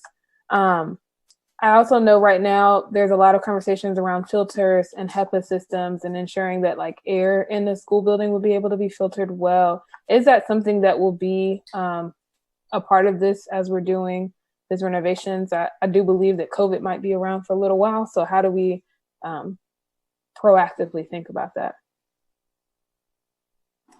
It's a good question. Currently, ASHRAE standards, which is American Institute of Mechanical, dictates where our filter systems will be. And so we currently have a preventative maintenance on all of our existing schools to change out our filters on a regular basis. We will have the capacity to bump up our MERV rating if it calls for that to happen. And so, again, we have taken COVID situations into this new design. So we hear you, and we're trying to work within the scope and budget that we have to be efficient, effective for the students of Northern High School. Appreciate that. And then just ballpark, how much money are we talking about if we wanted to create a different opening? I mean, I know there's a school in Wake County that has huge glass at the beginning of their opening when you walk in, which is beautiful. I'm sure it costs a lot and can be hard to keep cool in that space. But I'm wondering, what would it look like, ballpark numbers, if we wanted to change this opening? So a building of this size, probably budget-wise right now, and Dr. Monk can correct me, is about 119 million. Yeah. So some things to consider at this point of where we are in design. The structure is designed such that it's going to carry the roof load based off of the masonry units that Fred spoke about before. It's not only the cost of the construction that we're talking about at this point. It would be a cost in redesign, both in the terms of time and financial money. I would say, you know, Fred alluded to it. I mean, this building is close to 300,000 square feet. It's massive. It is huge. And it is wedged in to a site that is going to be bordered by streams to the north and south of it. And so, you know, making this look like DSA, for instance, with all the history that comes with a building that looks like that is just not feasible on this particular site. What we feel is important, though, and that you can see from that video that Mr. Davis shared with you, when students enter into that building, they're going to want to be there. They're going to want to learn while they're in there. It's not like the high school that I went to, that's for sure. The furnishings, the technology that's going to be in there is going to be amazing. And so I would challenge anyone, when this facility is complete and students are sitting in there learning, to say that DPS is not the envy of our neighbors to the east, west, south. It doesn't matter. This is going to be a beautiful facility and one that our students are going to want to come and be educated. Thank you for that, Dr. Monk. I think I'm excited. I looked at the site map, all the dedicated space for all the different career and technical education programs. So that wasn't just the culinary, but there was automotive, there was ROTC, there was public safety, animal science, horticulture. And I was like, wow, this is pretty amazing. And I don't even know if everyone knows about all the different offerings that we have in our school. So I really appreciated that. And I know that's going to give those programs, as well as all the other classrooms that are assigned in that space, really good learning places for students to learn. So I appreciate that. That video is also available for the public. If you want to see it, you saw it on tonight's thing. It is available in our packet, so you can click there and be able to check that out as well. I know there's a lot of interest. Ms. Byer? So I'm not trying to redesign the school. Sometimes I look at it, the elevation, and think maybe it's just that we've chosen to do this rendering has brown on brown on brown on brown or something. It's very flat, and so maybe there's something less expensive that we might be able to do to enliven it. But I trust y'all with your architecture backgrounds to do that. When we talk about the DPS centralized kitchen and the study that's ongoing, is there additional land available on this site that is buildable, that might be a suitable site for that in the future as we plan and dream that project? You said we had 87 acres and we were only building on 50, or?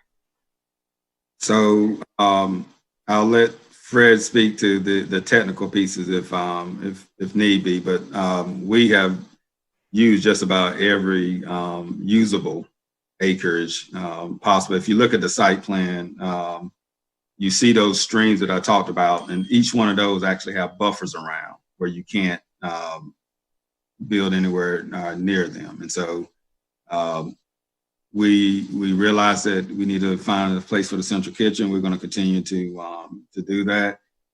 This site just will not accommodate anything else on it. And then bus stop is on Roxborough Road. A data bus stop would be, we'd seek that out on Roxborough. I'm sorry, you broke up on me a little bit. I'm sorry. I was hoping that we were seeking a data bus stop out on Roxborough Road that will come as part of our planning, if there's not one nearby already out on Roxborough. Okay, we'll look into that and let you all know. All right, this presentation is for action, so I would love to have a motion to move forward with this project. So it passes unanimously. Thank y'all for this great work. Right, next up, we have a Plan C update from Dr. Hardy. Thank you so much, Madam Chair. Ms. Smith, if you could please bring up the updated Plan C presentation.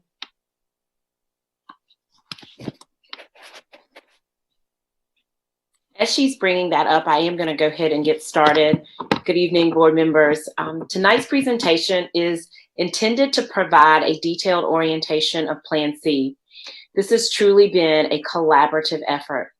This presentation is a little bit longer than my usual presentations, and I would like the opportunity to go through the slides because I do believe it provides details for each of you to have discussion as well as for our community. Because it has been such a collaborative effort to ensure that we are really making sure that we reimagine what will occur for Plan C, I would like to take the time to recognize staff who contributed directly to this presentation and note that they are available here at the end of the presentation and throughout to answer any questions that you may have. Dr. Debbie Pittman, Assistant Superintendent for Specialized Services, Dr. Laverne Maddox-Perry, Senior Executive Director, Student Support Services, Ms. Chanel Sidbury, Executive Director, K-12 Curriculum and Instruction, Dr. Kristen Bell, Executive Director, Exceptional Children's Programming, Dr. Julie Pack, Executive Director, CTE Programming and Magnet, Dr. Dietrich Danner, Executive Director, Professional Learning and Federal Programs, Mr. Matt Hickson, Director of Online Learning, Mr. Jeremy Tucker, Director of Arts, Ms. Sashi Reyesum, Director of ESL, Laura Parrott, Coordinator, Advanced Academics, Suzanne Cotterman, Director, Early Learning, Jamie Stroud, Director, School and Innovation. You can go forward 2 slides, Ms. Smith. Thank you so much. Tonight, I will share a day in the life of online learning for both teachers and students, some schedules for each grade band, Canvas, which is our district learning management system, and partnerships regarding our community, support for social and emotional learning, as well as details regarding the specific areas. We're going to start with a day in the life of online learning. So if you could go to the next slide. Our Plan C, as we transition, causes all of us to reimagine what a typical day would look like and feel like. This slide provides a visual for what Maurice's instructional day would look like. So let's go through it. Maurice will begin his day by logging in to his DPS Chromebook to participate in a class opening activity. This could be a daily check-in, a morning meeting. It can include an opportunity for discussion or mindfulness activity. Next, Maurice will attend a synchronous live instruction, so very similar to what we're doing right now with his math teacher. Maurice will have scheduled breaks throughout the day. After a break, he would log back into Canvas for his second instructional session, again, a synchronous opportunity. His teacher is planning lots of engaging, differentiated activities that will challenge and accelerate Maurice's learning. After pausing for a lunch break, Maurice will join his special class where he will engage with his peers. This could be art or maybe music. Before logging off, Maurice would have an opportunity for small group instruction. For example, this could be a tutoring session with teachers at his school, or it could be a small group session with an AIG specialist. After logging off for the day, Maurice's parent or guardian will have the opportunity to log into Canvas to see the successes that he had for the day and to monitor progress on his particular assignment. Next slide. Developing daily online learning supports will shift the paradigm in pedagogy for our educators as well. This slide provides a visual of an educator's day in the life and potential activities. This is Ms. Gomez. Ms. Gomez starts her day by reviewing her plans for her virtual learning. She then joins her homeroom class where she starts with a daily opener. Again, this could be a mindfulness activity, maybe a few assignments. Then provides immediate insight and engagement for the learning readiness of her students. Next, Ms. Gomez teaches her first rotation of live instruction via Zoom video conferencing with her class. After taking a break, Ms. Gomez teaches her second rotation of students and provides immediate feedback to students regarding their learning via Canvas, which is our learning management system. After enjoying lunch, Ms. Gomez takes time to co-plan with her ESL teacher while her students are attending music class. Next, Ms. Gomez provides tiered instruction for her students. So this is an opportunity for enrichment, maybe a response to intervention. So looking at some data that she has received from a particular class, or some acceleration opportunities. And she uses breakout rooms to monitor the instruction of her small group students. Some of you participated in that in some of our task force, where you begin in one room and then we have breakout rooms and you're able to go to those rooms and the teacher can go and visit students as they work. Finally, Ms. Gomez ends the day connecting with her peer teachers to reflect and adjust learning strategies for the next day. Next slide, please. Our Plan C instructional supports offer both live synchronous instruction and an opportunity for self-paced or asynchronous instruction at all grade bands. Secondary high school students will have access to their teachers during office hours for personalized support. These office hours can take place at times that are convenient to students. And so students will then have the opportunity to pop in during those online office hours to ask a quick question and then to go back to complete particular assignments. Small groups of students can participate in office hours as well to get long range support on particular projects that they may be working on. Next slide. Our ultimate charge is to ensure that our children get an exceptional educational experience that develops them to be college and career ready. Planning and delivering high quality instruction means that we have to utilize high quality instructional materials, teaching practices, and learning environments that will lead to success for each and every one of our youngsters. We have taken steps along the way that have allocated resources for our teachers to provide these particular accommodations, interventions, and extension activities for students. With the support of our Board of Education, we have had the opportunity to adopt challenging and engaging curricula that provide support in both print and digital formats. Align curriculum and instruction and assessments that will account for learning loss, and also making sure that we're prioritizing our key concepts and ideas at each grade level as we are ready to reopen in just a few short weeks. In addition, we're making sure that we're balancing the supports and accountability with the adoption of our learning management system, Canvas. Next slide, please. As we've been working collaboratively with our principals and community, we have developed some minimum expectations as we look at schedules for the upcoming year. Let me share with you some of the minimum expectations that we have. A minimum of 3 days of synchronous instruction. Wellness Wednesdays, which allows intentional social and emotional learning support. Schedule time regularly throughout the week for instruction that allows students to have targeted support, usually referred to as flexible small groups. So that includes groups for acceleration that may need help with in terms of intervening, as well as opportunities for our teachers to work with students and our AIG, as well as our ESL staff to make sure they can work with smaller groups of students. And finally, regular and appropriate breaks for each grade band during the day for food and self-care. Please know that I'm going to share with you some sample schedules right now. Our principals are working on their own individual schedules. So these are examples of sample schedules, but they are working with their school communities to develop their final schedules, and they will be shared with our families during our open house. And our open house, our virtual open house events will be occurring. We will have some that are occurring next week for those 4 specialty high schools that will begin. They welcome their children back on August 7th. And then the week of August 11th, when our teachers return for our traditional students. I also just want to reiterate that these are minimum expectations. So this provides the opportunity, this is simply the floor, provides the opportunity for our principals and school communities as they work together to develop schedules that may include additional times for students to work with their teachers. So if you will go to the next slide, and we'll go through these slides. I'll pause between each of them. So this is the a sample elementary schedule. And so, for example, please note that on Wednesdays, that is the opportunity for our student support staff to really work with our students. And I'm going to speak later in the presentation about Wellness Wednesdays. What this does not mean is that I don't want our community or our board or others to think that students are off on Wednesdays. Students are not off on Wednesdays, nor are any of our instructional staff off on Wednesdays.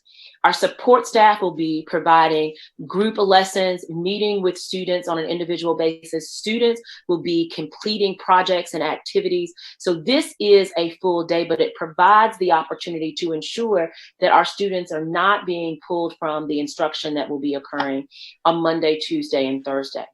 Friday, this provides some guidance for Friday. However, please note that when you are seeing the schedules that will be final for each of our elementary schools, you may see that there might be a literacy block that will occur on Friday, or a math or a STEAM block that might occur in that morning time. You might see some groups that will occur in the afternoon as they work with their particular school community to meet their needs. So this is a sample opportunity for an elementary schedule. Ms. Smith, if you'll go to the next slide and we can look at middle school. Middle school, as you know, they are in teams with year-long courses. And so what you will see here is a sample of what the middle school schedules are going to be, will be looking like. And the one point I want to mention is that intervention period and enrichment and acceleration, as they are working on their own school communities, you may see that fluctuate as they are working. So you might see that on some schedules, they have more intervention on, particularly on a Friday, and you might see that intervention time also be at different times throughout the day. They also want to make sure that there's an opportunity for them to have their elective classes, which is so important in middle school, as they normally function amongst teams in those pods and teams at the middle school level. Next slide, please. We'll show our high school schedule. So this will provide you what our high school schedule, a sample high school schedule, will look like. I also want to note that on Friday, what you will see is some of our high schools are providing some additional direction. So you might see block 1, block 2, block 3, and block 4 in smaller segments of time on that Friday to make sure that they are providing some more opportunity for acceleration. You may also see some additional activities such as clubs that we have noted to make sure that the socialization, especially at the high school level, we are making sure that they have opportunity for that. More importantly, we want our schools to have the opportunity to personalize some of this very much as they would when we were in brick and mortar. So the feel that you would have at Riverside in terms of the culture and how that school schedule work may feel different, because Hillside has its own culture and feel as they develop their own schedule. So we want to make sure that our schools have that opportunity and that flexibility. Next slide, please. Now we are going to transition to talking about Canvas. You can go to the next slide, Ms. Smith. Canvas has been selected as our district's learning management system, which is the tool which will allow for increased collaboration amongst our teachers and allow parents to support students during this remote learning period. This will serve as the tool and portal for other DPS tools that they have used so frequently. If you'll go to the next slide, please, you can see some of the tools that we are discussing. So it is really important. The reason that Canvas was selected is it provides an opportunity for Canvas to be a portal for many of the tools that are preferred amongst our educators. We have teachers that have gotten very, very comfortable and are proficient in using Google or Seesaw or Edmodo. And so Canvas does provide an opportunity for all of those tools to be integrated. It will also support our district approved curriculum that our board has supported us in being able to purchase, such as Edmentum, Study Island, Eureka, American Reading Company, as well as HMH. Next slide, please.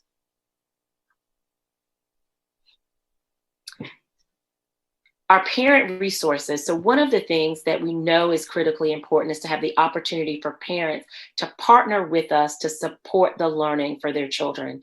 And so this will be an opportunity as we work very closely with public affairs to share how our parents can sign in and register for an observer account. This will allow them to view grades, assignments, calendars. They can also receive alerts just as their students receive alerts, so that they can at the dinner table remind their children around around projects and things that need to be occurring. They'll also be able to receive announcements from their teachers of their children so that they can know what's going on regularly in the classroom. And so when they ask the question, tell us what you did today, they're going to know kind of what happened in today's synchronous learning environment. We have created a site that will be, that Public Affairs will be sharing out, canvas.dps.net. You see a picture of it there. When you go there, and it's very clear, you can log in as a student or log in as a parent so that we can make sure that they have ready access to those resources. Next slide, please. Principals will identify a Canvas digital learning support coach. This Canvas coach is going to serve and support teachers by mentoring, coaching, training, and supporting them as they are working with Canvas. This school-based role will serve as a liaison between all of our stakeholders to ensure that we are navigating and using this tool that the board has approved for us today. And we want to say thank you as we move forward into Plan C. Next slide, please. Our Curriculum and Instruction Department has partnered very carefully with our Director of Online Learning in developing our course shells, which are templates within Canvas for our teachers. This will help them in terms of having a quick start for learning in reference to Canvas, as well as the hub for all of the resources for that particular grade band or subject area. For core content area, these course shells are outlined according to our unit maps and have sample activities and are aligned with our district curriculum resources. These templates will create consistency in both the look and type of content that families will experience. Teachers will also have the option to use shells as they are, to adapt them, and to make content and layout consistent with DPS. In addition to Canvas, I would also like to share today that as a part of our partnership with our Information Technology Department and our Lenovo purchase, our teachers will also have the access to a classroom management tool called Land School for the upcoming year. This will save teachers time and increases confidence when they teach online. It focuses attention on the students by having the teacher remove any distractions that are potentially on the screen. It empowers the teacher to better demonstrate skills, allows our teachers to monitor classroom activity, and assess student understanding in real time. This tool also can assist us in preventing cyberbullying and inappropriate use. Teachers will have the ability to monitor all of the students at one time, their devices in real time, the student's active application view, as well as their last visited website. Next slide, please. Professional learning. If you'll go to the next slide.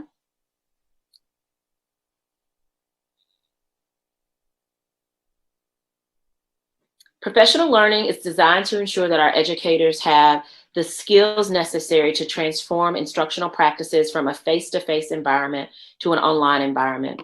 Our educators have participated in both synchronous and asynchronous professional learning activities.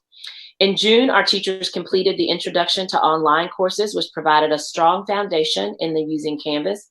School leaders have had the opportunity to share best practices in our retreat that was held at the beginning of July in leading the digital environment. And additional school leaders have completed navigating Canvas and other digital tools in supporting online and leading at a distance, Teaching and Learning Reimagined 1.0. We actually did Teaching and Learning Reimagined 2.0 yesterday during our leadership retreat. Educators will receive relevant synchronous and asynchronous opportunities throughout the school year. In August, educators will continue their journey with Canvas and Kite Learning when they return. Kite Learning provides educators a technology support and how to best utilize digital resources in today's classroom. It's an ongoing job-embedded differentiated professional learning course that that teachers will have the opportunity to utilize. Next slide. And actually, I think you can go forward one more. Thank you so much. Now we are transitioning to collaboration and community, and it just really warms our heart to think about how our community is wrapping their arms to support Durham Public Schools. We have worked with lots of community partners, and we heard some of that with our previous presentation with Dr. Bullock. Student U has taken the lead in working with multiple partners as a convener to help us develop the vision of learning centers in Durham Public Schools. These are safe learning spaces for our students while we are in Plan C. What you will see here are some of the partners that are helping us really think through what our learning centers can be imagined as not only potentially DPS sites, but also our community sites. We're going to make sure that we continue to leverage community partners, our post-secondary partners such as Durham Technical Community College, North Carolina Central University, and Duke University, our community partners such as Durham County Social Services, as well as making sure that we're leveraging Alliance and our co-located mental health. Next slide, please. We are in the beginning stages of realizing our vision, and this is a team of people that are not only collaborating weekly, but almost meeting every single day, really to think about how can we work together. We are gauging interest regarding from our community stakeholders. There are surveys. There's a HOPE survey that is out, as well as a survey that we have put out to gauge interest. We're communicating regularly with our partners to assess the capacity of learning centers. We will continue to provide you with regular updates, not only at our work sessions and board meetings as this project progresses. It is our intent and our hope to make sure that we can secure the resources necessary and to launch our learning centers as we move forward with the opening of school in August. Next slide, please. Many of our partners, as I mentioned, including the Durham Hope Consortium, are communicating with our community regarding the needs for our learning centers. There are conversations that are including how we can envision food and nutrition as well as safety for all of our students as they attend the learning centers. And our next steps really are for us to continue to work together as a collaborative network to make sure that we're providing safe spaces and opportunities for students while we are in Plan C. You can go forward 2 slides, Ms. Smith, and we'll now talk about social and emotional learning. It is our intent to continue our community partnerships in this area. We know how important it is to meet the social and emotional needs of our children in our community. As mentioned before, there's a new partnership with FHI 360, which has enabled DPS to create a social and emotional learning hub, which is going to launch in August. This will house all of our social and emotional resources. It will be a public hub that can be used by not only internal, so our district folks, but also for community partners that will support the emotional health and mental health needs of our community. The goal is to make sure that we consolidate resources so there's a one place where our families and communities can go. Some resources and activities that will be included there would be self-regulation, empathy, crucial conversations, and we're looking forward to that launch in August. We will continue to utilize our district and support staff at the school level. Our social workers will work very closely with our school teams to serve as the point of contact to make sure that our families have access to resources that they need, such as our mental health resources, as well as any resources that they may need due to transition or loss of employment. We want to make sure that they are connected to our Office of Transition or our McKinney-Vento office as they work with our social workers. So our students and communities have the support that they need while we are returning to Plan C. You can go forward 2 slides. These next few slides, and I know this is long, we're getting close to the end, will take us through those individual areas so that we can see how this will operationalize for our students. So I'm going to start with our exceptional children. All students with disabilities will be scheduled for their online classes just as if they would if we were face-to-face instruction. Schedules and supports will reflect the services outlined in each child's individual education plan or IEP. For some students, our IEP services may have to be modified, and if so, we will convene an IEP meeting to discuss the child's unique disability and any instructional or learning needs that we might need to address in the remote learning environment. The IEP team will address individual cases and needs as we continue with instruction. Next slide, please. Our English language learner services. Currently, our ESL registration center will support our English language families with enrollment. The center will provide technical assistance and staff will administer our English language proficiency assessment to help determine the level of services. Our ESL teachers will provide language and literacy instruction to support their students in the development of acquiring the language of English. Our ESL teacher service delivery will be determined by the proficiency of each student, and they will work in collaboration at their schools to develop what that support looks like as they work in small groups, as they push in, as they co-teach. We will have job-embedded professional learning for our teachers to make sure that they are continuing to move forward with utilizing our English language learning strategies.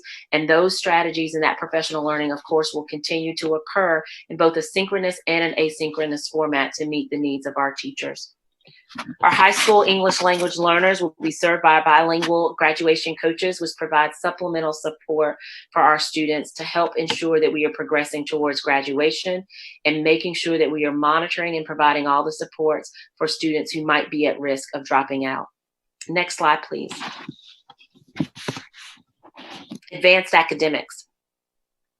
All of our students will receive instruction as outlined in their differentiated education plan through various models, most importantly, whole group instruction, co-teaching, as well as push-in teaching.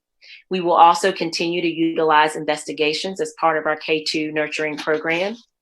And we will make sure that our AIG specialists continue to collaborate with classroom teachers and our content specialists to ensure that the design conventions that we have developed collaboratively help really accelerate and extend learning for our children.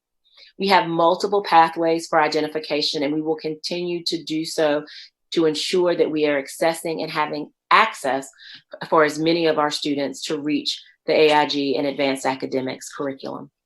Next slide, please. We just spent a lot of time talking when we look at the new Northern career and technical education courses. And Dr. Pack, I think, noted in the chat how we know how important many of those courses are for our students. A student will not miss the opportunity to take a CTE course due to our remote instruction. They will continue with their regularly scheduled CTE courses. CTE teachers will front load content and redesign projects and lab-based experiences to utilize computer simulations where feasible and make sure that students have the opportunity for take-home projects. For example, students in robotics and drone will operate those machines in a virtual environment, very similar to a video game, to execute the skills learned in that particular course. Northern High Culinary is partnering with the DPS Hub Farm to provide students with fresh vegetables and greens to participate in weekly at-home cooking projects. Students will continue to have the opportunity to take credential exams related to their particular courses. Should a student need additional experiences beyond those that are provided during remote instruction to be successful on a credential exam, CTE will provide students with booster sessions in the spring as well as at the end of make sure that they have the additional time needed to meet that credential. CTE programs are most unique due to their applied contextual nature. And while there's no replacing that hands-on experience, we are really looking forward to having the opportunity to provide these virtual experiences for our students. And our CTE teachers are working hard to make sure that these experiences will meet the needs for our students. Next slide, please. All students will have an opportunity for comprehensive arts education during this academic year through arts education, experience, as well as exposure.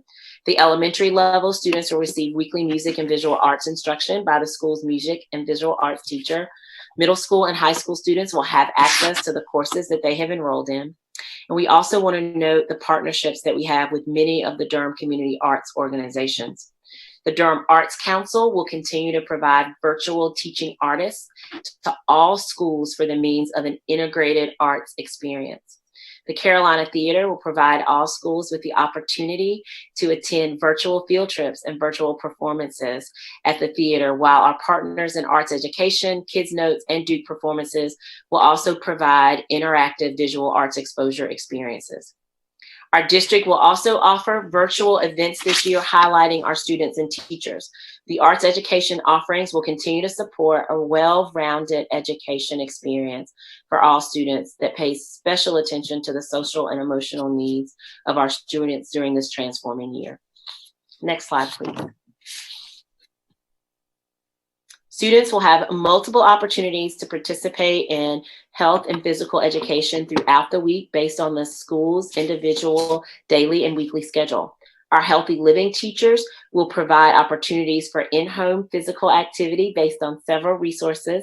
These resources will include, but are not limited to, videos, active warm-up, stretching, and physical workouts. Students will be assessed regularly and expect to submit products of mastery to their teachers. These products could be in the form of mini videos as well as demonstrating their work, paper, pencil that they would submit via Canvas, and written assignments. Our healthy living teachers will incorporate a combination of physical education and health activities to ensure our students are active during this time. Next slide. We have worked, if you can go one more slide, please. We have worked collaboratively with our central service staff and our school-based staff to provide specific guidance regarding the roles and responsibilities for staff who support our 33,000 students. Each of these staff members create and have a unique experience in terms of how they support the learning, whether we are brick and mortar or in Plan C.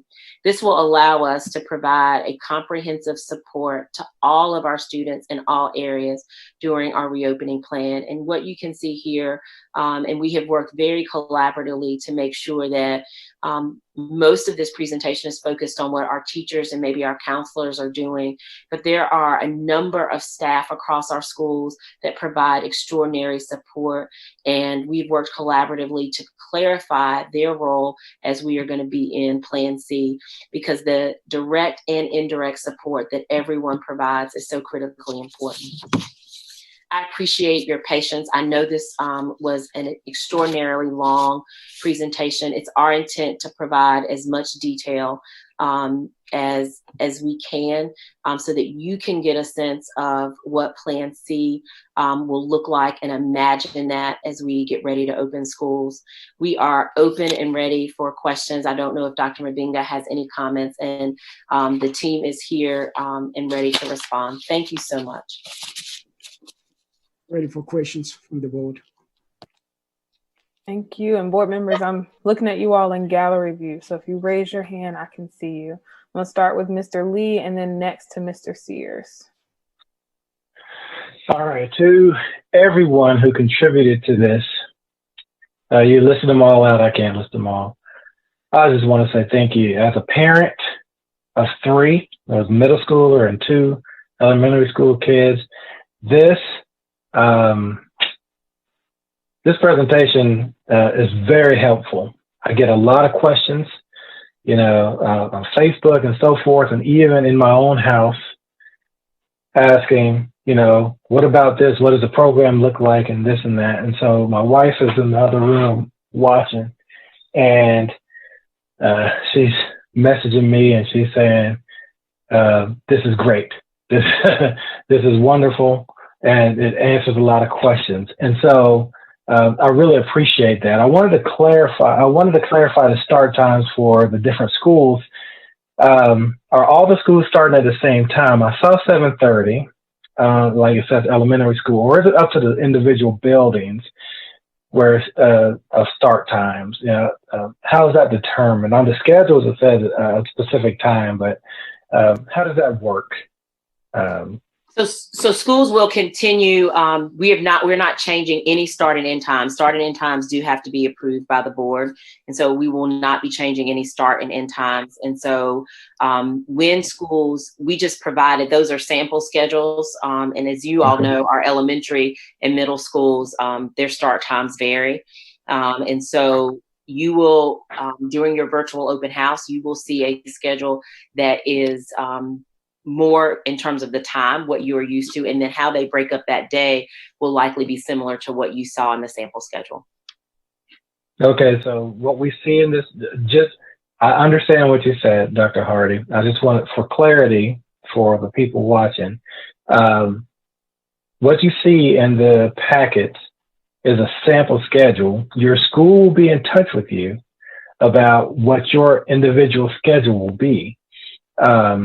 But it will encompass the things that you see in that schedule.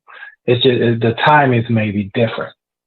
Okay, and so I just wanted to clarify that. That was a very big question, but I do again want to thank you all for all your hard work here. It takes time to put this stuff together. You guys have been working endlessly, and I know it's a thankless job. I'm sure you hear it from all over the place. Or, what about this? You guys aren't thinking about that, and so forth. I just want you to know that myself as a parent, I really appreciate you guys and what you're doing and what you're trying to put together here and what you've done successfully. There's not, again, it's not going to be a perfect answer for anyone. There's nothing is perfect. But you guys are very talented. You've proven that over and over again.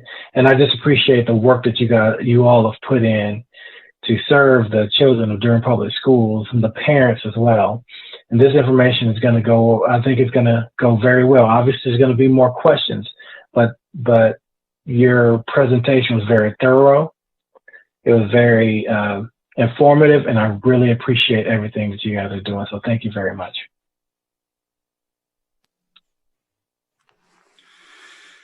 So Dr. Hardy and everyone, I'm even going to hit the little button so I can get to the other 20 people that are on the second screen of the 25 that I'm looking at here.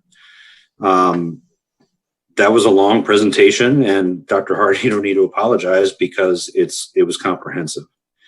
And I'm grateful for that work. I know our community has been looking for this, and while it's easy to throw rocks and say this is what we needed in April or June or July, we're here, we're in July, we're addressing the questions, and I'm really grateful to all the faces that I see for that work.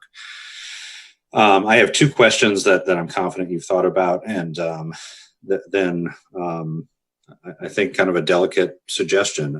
My first two questions coming out of the presentation were with the Chromebook adoption, and Dr. Hardy, you referenced the myriad curriculum tools that we've adopted and we're paying for. I'm confident that you've vetted all of those for compatibility, but can I just get a head nod that everything we're paying for is going to work as seamlessly as possible on the $10 million of Chromebooks that we bought? Yes, and I see Ms. Sidbury nodding. There's lots of collaboration between Ms. Sidbury, Mr. Brown, Dr. Monk, and myself in making sure that those resources are seamless and making sure that we are accessing as many digital resources as possible during this time. Thank you. And then again, I'm confident you've thought about this, but the assignment, I'm not sure that's the word you used, but of a digital learning support coach at each school. Perhaps I'm asking how's that going to work, but it's more about what I'm dreading, and that's 53 staff members saying I was voluntold that I'm now both a math, and as someone that might have been selected because I was digitally sound, it is all hands on deck, and I think our staff know that, but if you can just assure me that we're thoughtful in that process. Absolutely. And this is really, as we think about so many of the folks, and maybe Mr. Sears, you were one of those teacher leaders, that they not only have the opportunity to share, but that our principals are being thoughtful as the questions are coming in. We want to make sure that we're supportive. We also want to make sure that we are pushing out resources, not just to the principal, but to multiple folks up at the teacher level so that they can support what's happening with new information. We're going to be doing a lot of professional learning, and we wanted to make sure that there was just a team of folks. So very similar to our wellness team, that there were a team of folks that are supporting it, not just one person. We don't want the burden to be on that one person. And we're working very carefully with our principals to make sure as they identify, just as they identify their tech champion, their coaches in their building, that this is someone that can really work with their teachers. The professional learning that teachers will receive will definitely be helpful, but this is a very, very new environment. So we want to support them as best as we can as we're transitioning to Plan C. Thank you. And then my final question, I think, is as much for my colleagues as it is for the administration. And I want to acknowledge the sensitivity around it, the inequity around it, the bias that I hold as the member of the community that I am and who I am. But Mike, in the same vein that, you're talking about your neighbors and answering questions for them, something struck me during the presentation, and as we consider it, I certainly do not want to exacerbate the inequities that are going to be present as a result of COVID and as a result of going to all digital and knowing that not everyone has the same supports. But it did strike me that we, at this time in this presentation, I didn't see a day in the life of grandma. I didn't see a day in the life of Big Brother, who's, the caregiver for the day. I didn't see a day in the life of the pastor who might be having, 10 kids, day in the life of the pa, day in the life of neighbors. So, again, I realize there's sensitivity to that. And yet, as I thought more about it, I think we do have knowledge to share as a district. In non-COVID times, we spend significant money. I think a lot of it's Title I money to help families understand some of the basics that lead to quality education. We've spent a lot of money on attendance. We spend a lot of money on reading at home and checking homework and things like that. So it's not out of our wheelhouse to provide advice to families and communities around what are some of the touch points outside of the school day. And so knowing that, and again, because I think you run a real risk of condescension, of pretending like we understand everything that's happening in our community. But I don't think that means we don't address it or share some knowledge. So perhaps the community is aware of those high level things of getting up in time for school. It hurts to even say getting a meal because I know we don't have meals for everyone. But I think there are a significant number of community members. And again, I don't want to, extend inequities here, who are looking for what are the 5 things I need to be doing to support these kids that are going to be in my space for learning? Is it getting into Power School? Is it just making sure they're logged in? Is it charging their devices? I think we have some expertise to share. I don't think tonight's presentation was the place for it because I think you hit on the high level things. And this is to where it's my colleagues, again, as representatives of the community. I don't know if that's a space we want to get into, but it feels like we could do some good there, providing some advice for what that's worth.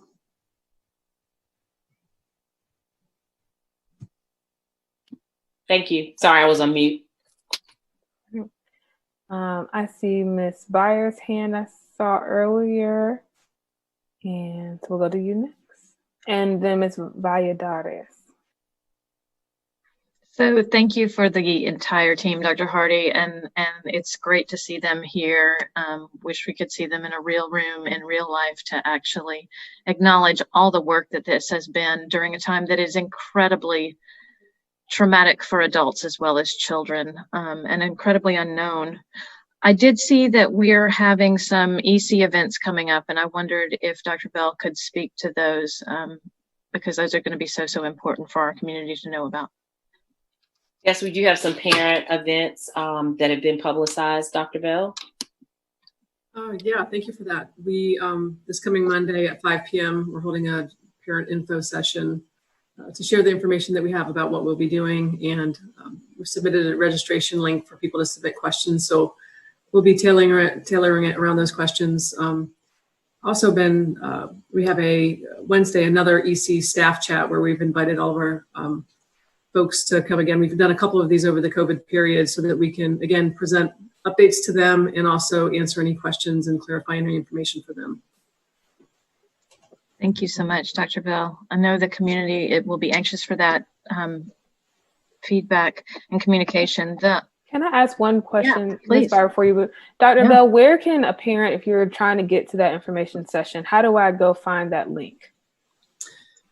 That's a great question. I know that it was posted on the DPS Facebook page and Twitter and social media accounts.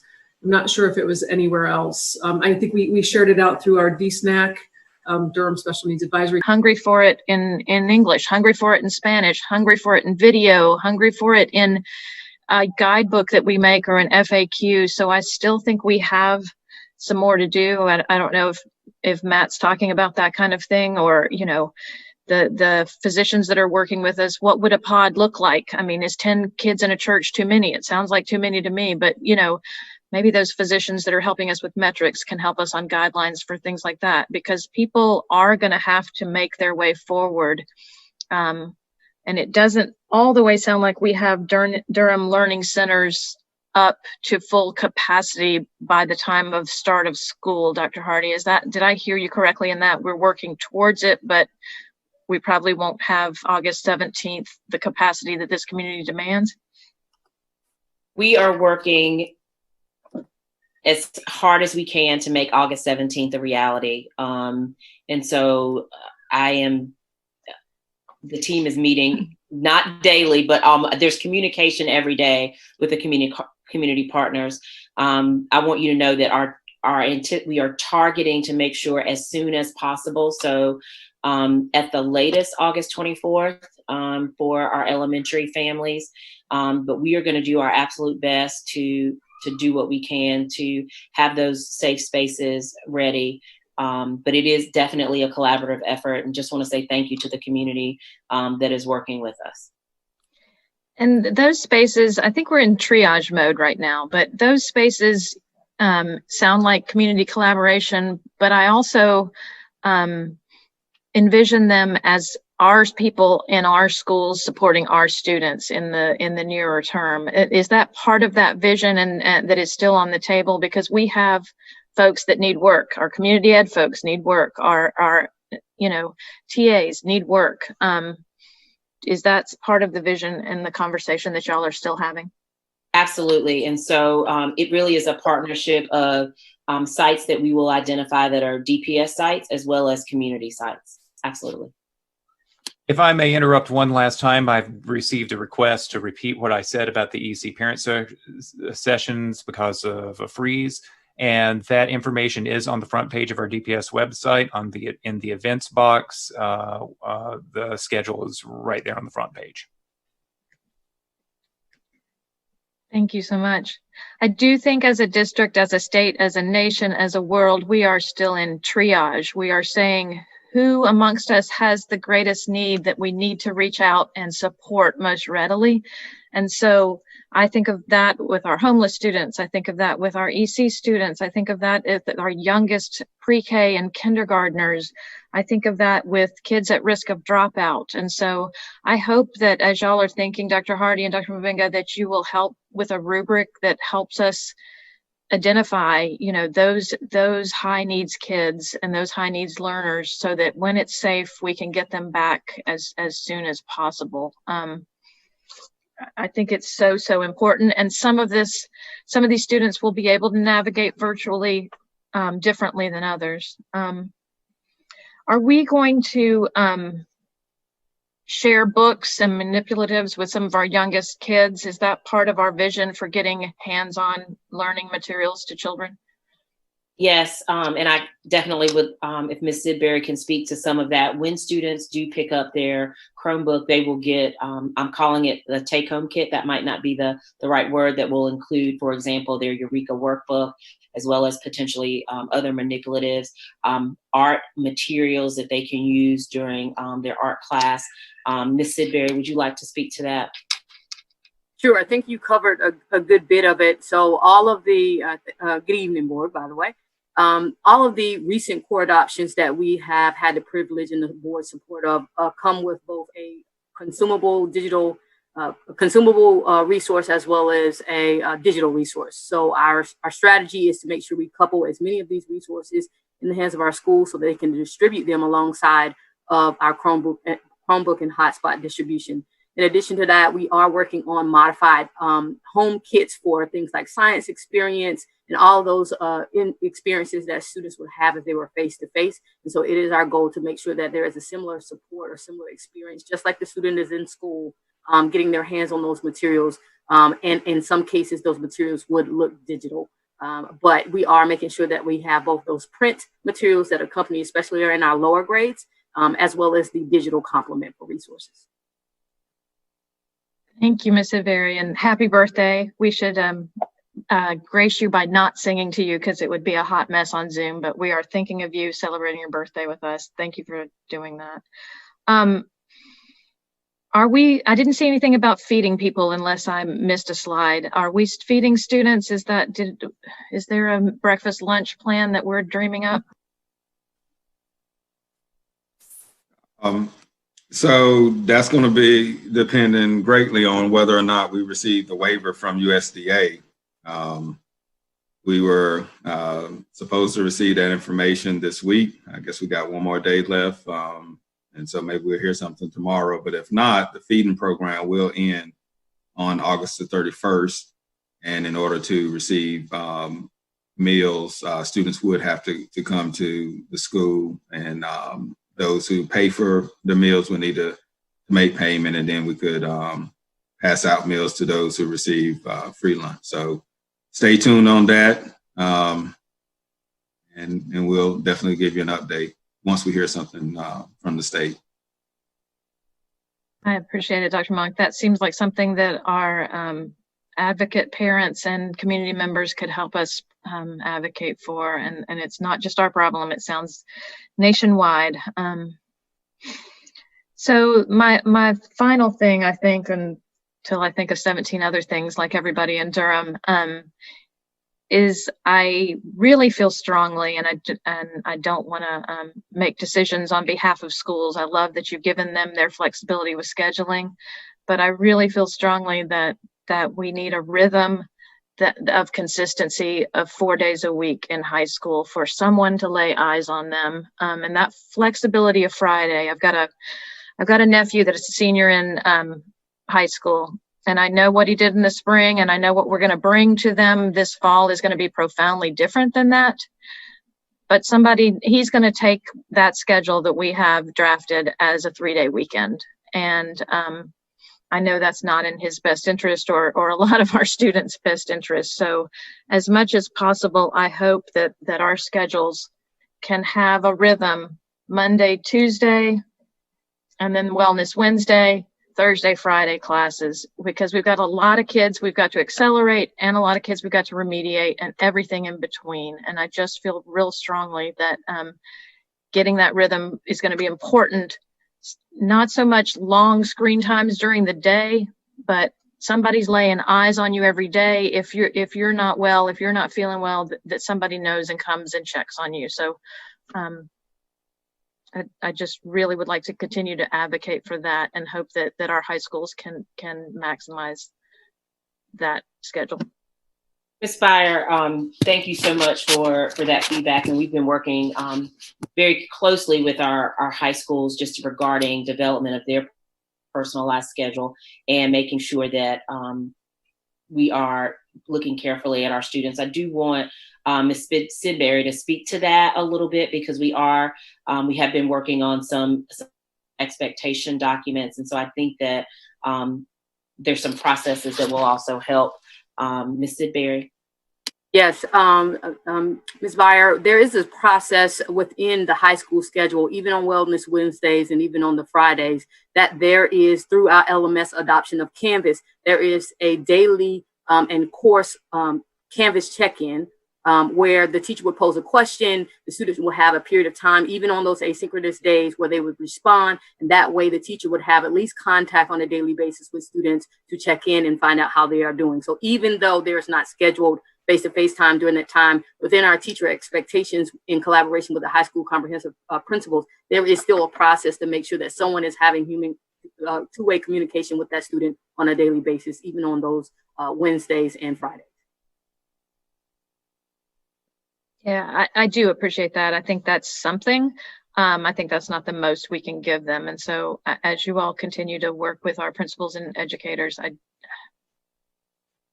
I really think that I think our middle schools have 4 days of instruction. I think our high schoolers deserve it as well. I think Orange and Chapel Hill are doing that. You know, I think it's better practice. Thank you. Next, we got Ms. Valladares. Yes. And Ms. Lewis, you'll be after that. Thank you all so much for putting this together. You know, I agree, like the more details, the better. I do have a request. I mean, we say August 17th, but the reality is that we have schools that start earlier than August 17th. And, you know, if we start framing it in terms of like the schools that start like the soonest, which we're talking about teachers going back to the schools August 3rd, it just really changes the perspective a little bit. So just a request that we, you know, acknowledge that not everybody's starting on the 17th. And then also, you know, I loved hearing about the technology coach. I know that technology is one of those things that, you know, it takes time to acclimate, especially if teachers haven't been using certain platforms. It takes time to get acclimated. I mean, for parents, it's going to be also getting acclimated to these new systems. So, you know, as much tech support, I love hearing about, you know, the tech coach. But I think that in general, like, I think just focusing on those supports for all teachers and parents and families. And then the other thing I just wanted to mention, along with the plea for us to be like pretty mindful of those who are starting first, and you know, is also the supports around trauma. I love that there's a wellness. I love that, you know, it's all a part. I saw mindfulness on there, and that's great. I think that there's almost like a level at which trauma informed, like even seeing that there's like, you know, some resources along those lines, you know, because for a lot of families, this is definitely traumatic. I mean, some of us have lost loved ones during this pandemic, and you know, just understanding that there are degrees of wellness, right? And there are degrees of like where mindfulness is great, but it's like there's also you know, just a little more on the trauma informed that I'd like to see. But thank you all so much for your hard work, and yes, looking forward to having, I guess, following up and having more conversations.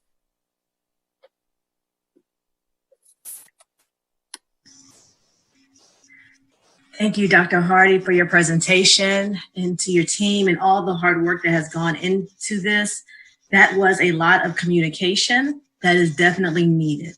I mean, there's just so many questions, so many variables, and you all were working on 2 plans just 2 weeks ago. So then to pivot and give all of this information that you just shared and what this looks like, walking us through it and showing us different pieces is invaluable. It's the information that families need so that they can plan accordingly. And to Ms. Valladares' point of this being conscientious of the schools who are starting sooner, you know, the teachers who are going back August 3rd, I'm wanting to know about the flexibility there. Is there expectations that they jump right into the academic curriculum, or is there time for social emotional learning, digital literacy, and teaching our children how to become digital citizens as well? Is there setting that time up for our children to be successful in their academics, being able to connect with their teachers, giving the teachers time to learn the platforms, making the curriculum their own, including culturally responsiveness ways of using the curriculum? Is there flexibility to connect with students in these emotionally supportive ways, offering grace and space, not to just have to hit the ground running in academics for those specialty schools, or is it very strict? I see you now. Excellent question. And I think we definitely want to make sure that we're acknowledging our 4 specialty schools that are starting on Monday. Been working very closely with the team because we are excited, and at our retreat we wanted to celebrate you know, those 4 schools. So not just for our specialty schools, but also for our traditional calendar schools. And I'm going to speak a little bit, but I also would like to ask Dr. Laverne Maddox-Perry and Ms. Sidbury to add. I think there are two things that are really important. The first thing is that in every single lesson and opportunity, and we have been modeling this for our leaders, and I know our principals are preparing to do that when our teachers come back, is how you have to set the stage for this particular environment. So you think about what we would normally do in a brick and mortar format. On the first day of school, you would see loads of staff in their shirts, welcoming the kids off the buses. As a principal, I remember going through the hallways and high-fiving students, and teachers are at the door wrapping their arms around children. So you're automatically kind of re-acclimating yourself to the kids, so you are connecting with them. So now we have to learn how to connect in different ways. It's the same when we're out and we have our mask. You know, typically it's the smile that greets people. Now it's very difficult. You're supposed to smile with your eyes, and I haven't really figured out how to do that yet. And so one of the things that we've been modeling for our teachers and our leaders is that you kind of have to set the stage for welcoming folks into this space. So you think about how we even begin our meetings. We join early, and Miss McNulty is welcoming us.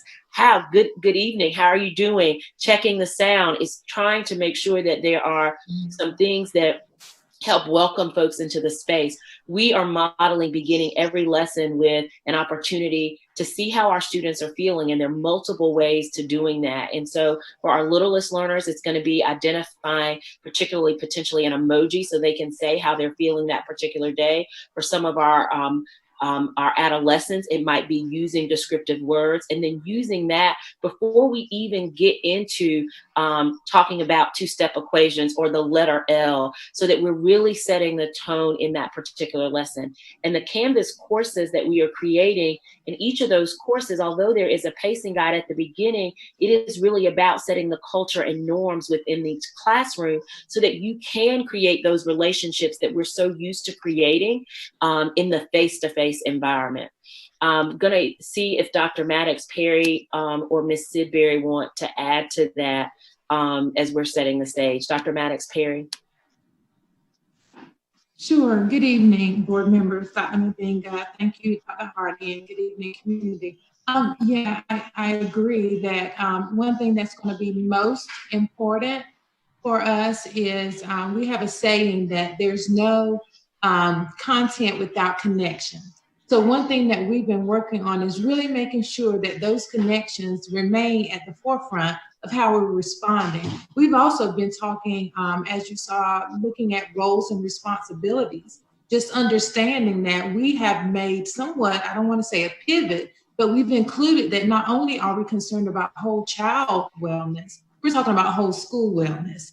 So we've provided a lot of guidance through our school level and our district level teams to try to make sure we're looking at how people are responding. We've acknowledged that this COVID-19 pandemic and all the associated consequences for families are traumatic events, and they've been deemed adverse childhood experiences. And so we're trying to shore up our support in that area. So we definitely recognize that. Not only is Wellness Wednesday just the intentional time that we set aside, we also are working with every member of our teams and our school teams to embed social emotional supports and learning in the curriculum and in all the interactions that the students are having during the remote period. Thank you, Dr. Maddox. Okay.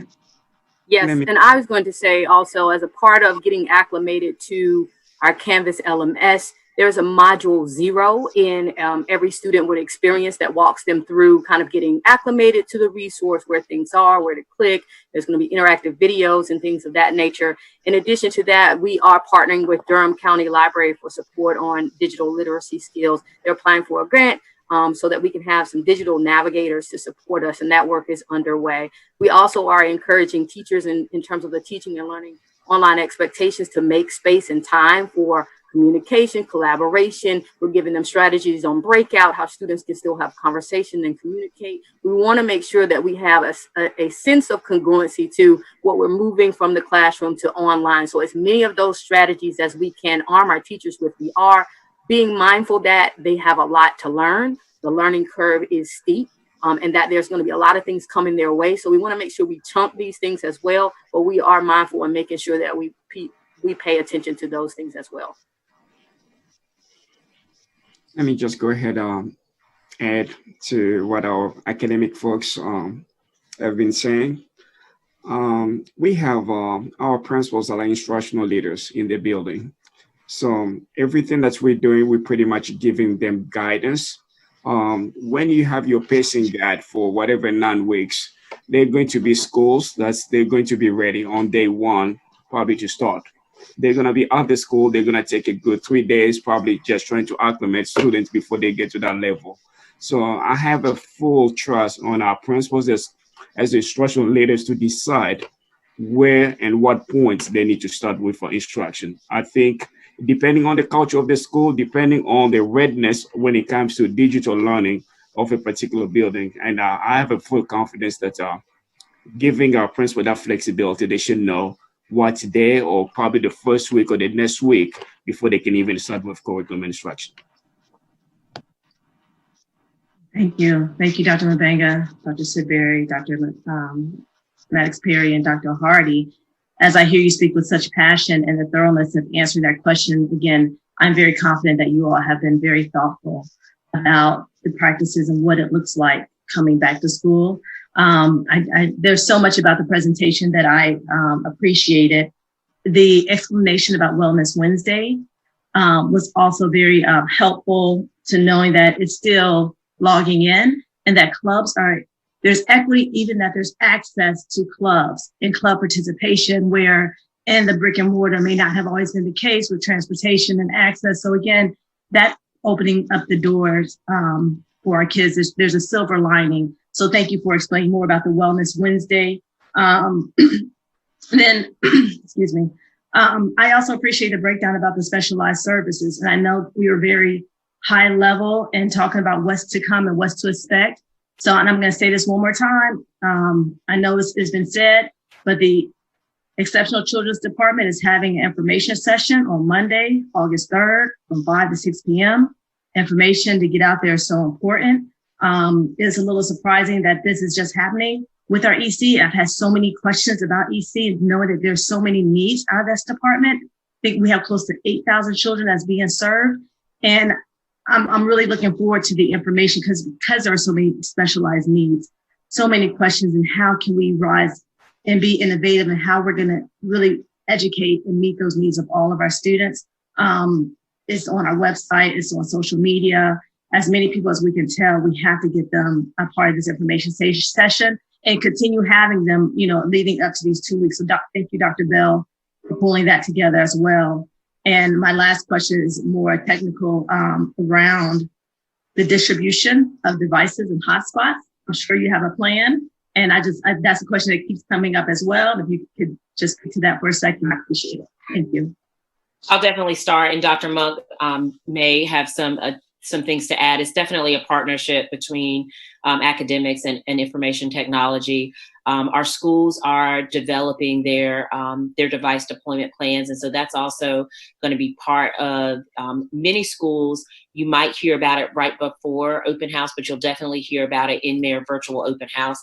And we've worked with our principals with leadership from Dr. Jones, our assistant superintendent for middle schools, has really led the effort in coordinating the virtual open house format, because that was another place where we wanted to make sure that we engage families, because it is going to be so different because we're used to welcoming our families brick and mortar. And so during that virtual open house, they will get specific information regarding deployment. We do have some schools that are providing devices a little bit earlier, but it is our intent and our goal to make sure students have access that need it to their device prior to the first day of instruction.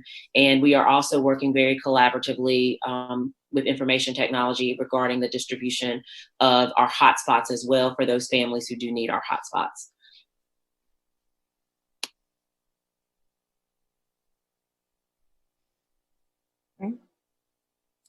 Does that conclude your questions, Ms. Lewis? All right. I have a lot of questions, but I won't spend all of our time here tonight doing that. I just kind of grouped them in some ways. And these are a little logistical, and I don't know if some of this is board policy or some of this is by the state.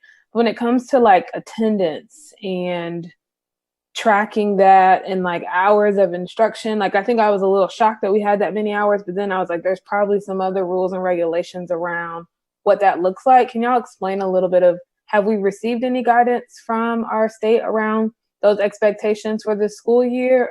Or is that something that as a board, do we need to be being more flexible around start times or finish times to help make this calendar and this schedule really work for our community? That's my first place.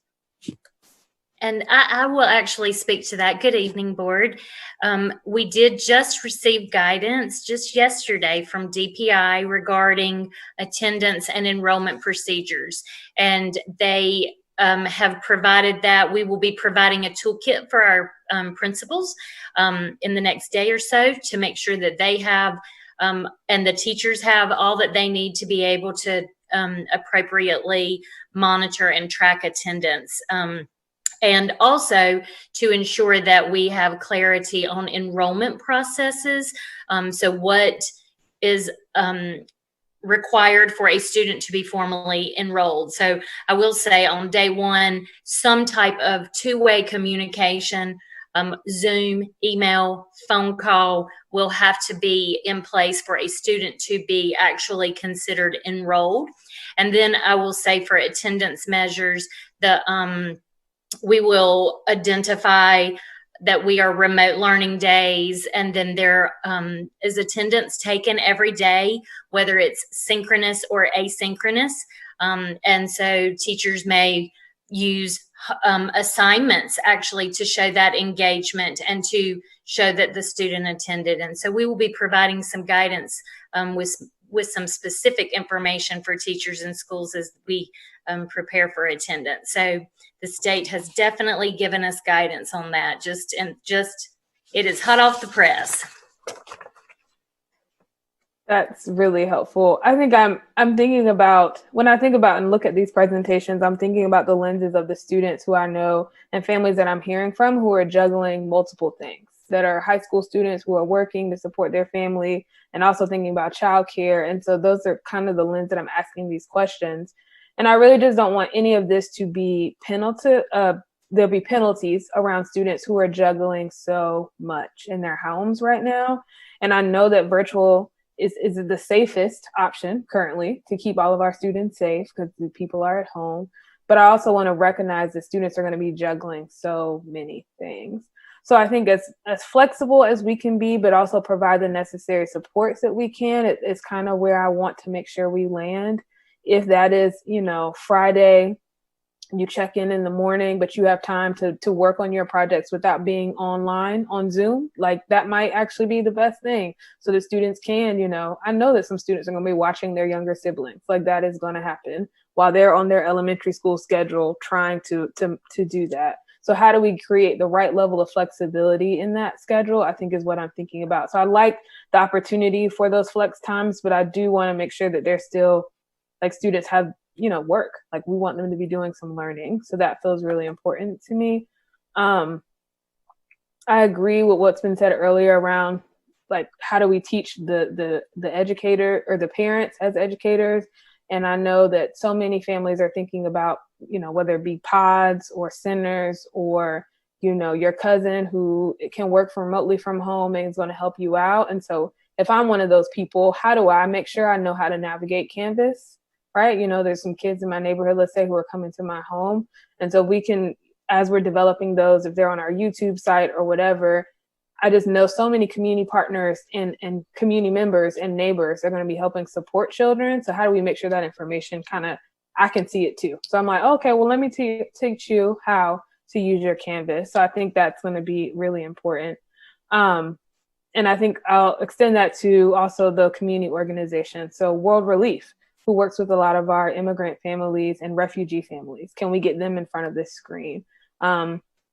Churches that are working with families, get them, make sure they're also understanding. And so I truly see this as an effort that this partnership is like, we want everyone to have easy access to learn how to navigate virtual learning, to be able to support students and families. Absolutely. And so we did mention one of the slides. I think it does have the website canvas.dpsnc.net.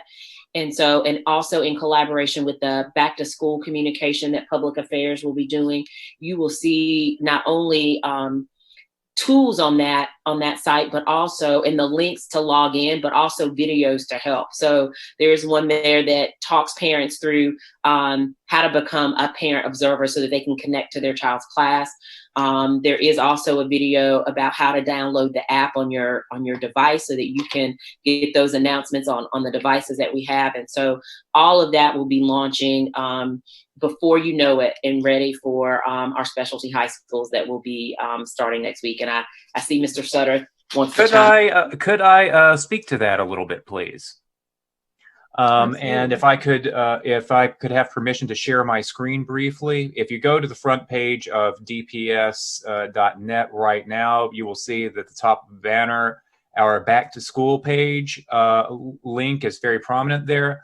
But before we do that, Dr. Mabenga, Mr. Lee, I noticed your background graphics. I suggest to you that we have an opportunity for you to change your graphics to something a little new, because we want to remind the community that we not just that we are DPS, but we are still DPS. And this new back to school page has just gone live today. It's been powered by much of the information that Dr. Hardy and her team has shared in this presentation. And Spanish translation is underway for this page. We have a welcome back message, links to registration and enrollment, a directory to our schools, information about the calendars. We will be providing some of the sample daily schedules and the day in the life graphics that were shared today, school parent portal vaccinations, our link to the Canvas resources, and links to the specific tutorials and how to get the apps and all those good things. Tips for remote learning, which we will be able to bolster with more of the information that comes up as we're able to look at community learning centers, and frequently asked questions, which will be continuously increased. So this is on our front page, prominent, and we know that information on web pages is hardly sufficient when it comes to community engagement. We are going to provide robocall pointers to this information. We're going to share this on social media. We are going to make some specialized outreach.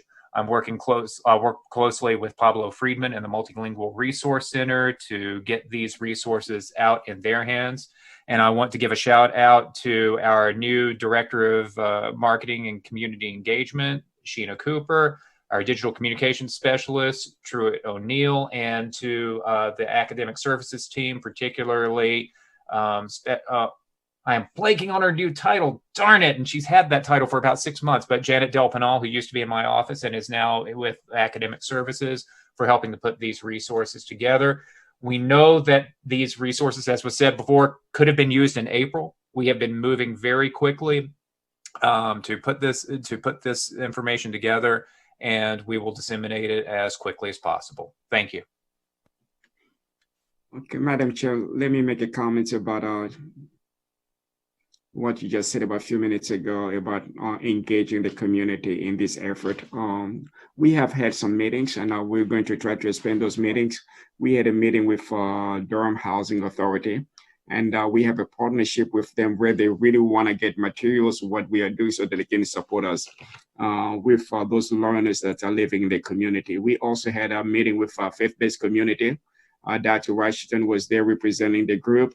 And we have a DPS Foundation, a student, everybody was in the same room as we're trying to see how we're going to be able to impact all those students that live in the community. Today, we're able to meet with the World Relief for the refugee as well. So we're trying to bring all those groups together, as we know that it's going to take a village for us really to be successful when it comes to Plan C. So we're going to do a better job of communicating with you, letting you know about all those meetings, and as we're putting all this effort together. So hopefully in the next probably 2 or 3 weeks, we're going to have a good plan, comprehensive plan that's involving everybody in the community. This is great. I think it's something I've talked about before, right? How do we make sure community is involved? So I'm glad to hear that. And I know that you all are running a mile a minute as we are constantly getting new updates and constantly getting new things and making changes. You pivoted 2 weeks ago to a whole different plan for 9 weeks. So I want to commend our administration for the work that you all have done. I thank you for the way that you've crafted these schedules and really tried to think about all the different ways that we can include a lot into our schedules for students. And I think this helps give some clarity for families. And I do, and I think it's important for our teachers and still confused. And I don't think I'm the only one. Ignite Academy. So we thought we were going in person. Now we're all going virtual. We don't know for how long. But I still think there is some significant benefit to families that can homeschool, home virtual school their kids for at least a semester or commit to that plan for us, because it gives us more possibility to get other students back in school. And I feel like we've confused folks and we've muddied the water. So can you guys give more clarity to that? Because I think it's been confusing to the community and to me. So Ignite is definitely not going away. We have tried to make some updates to the Ignite webpage, and we are definitely open if we need to provide additional communication to bring about clarity. For families that are interested in a 100% virtual option, DPS will always have a 100% virtual option with Ignite Online Academy this year and beyond. So even when we are not in COVID remote Plan C, there will be a 100% online option. For families, while we are in Plan C for the first 9 weeks, they are connected to their school. When and if the decision is made for us to go back to brick and mortar, those families will let us know. I always wanted 100% virtual option. Nakia is going to be in Ignite Online, and we've already shared the information with our principals regarding the students. So they are also working as we are clustering students, so that transition will be as seamless as possible.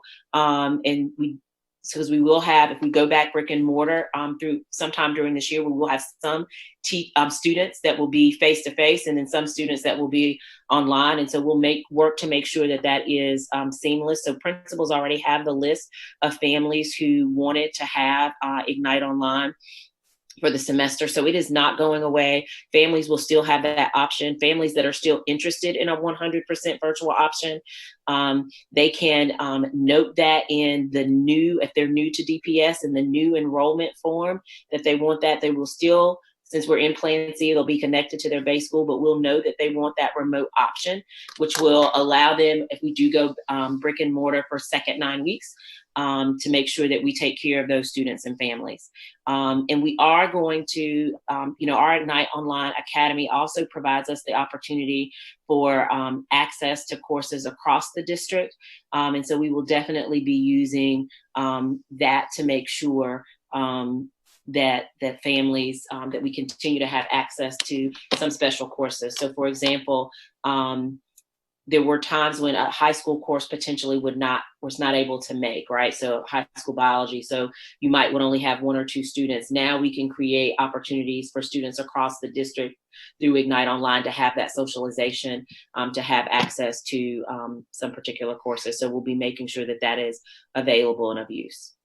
And please, I definitely, if there's additional clarity that we can make, we have sent, Mr. Sutterth helped us send direct, I think, email communication to those families. I feel like that was last week. It may have been 2 weeks ago. I know we have updated the Ignite website. However, if there are some other places, if clarity needs to be made, please let us know.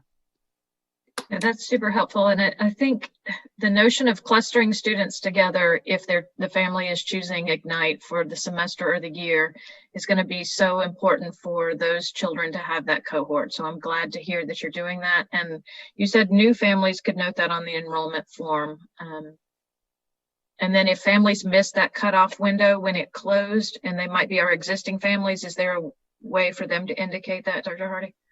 When you say in terms of missing that, you mean not having access, or they did not initially sign up for Ignite? Yeah, it opened and closed with the night that we made our, that's what I've heard. Yeah. Okay, so there was, we still, I think Dr. Spencer probably knows the number of families. However, if there are some families, when and if we make the decision to go to Plan B, we will make sure that there is an opportunity for families to let us know that they are interested in the virtual option so that we can plan to accommodate those families. That's not going to be a problem at all.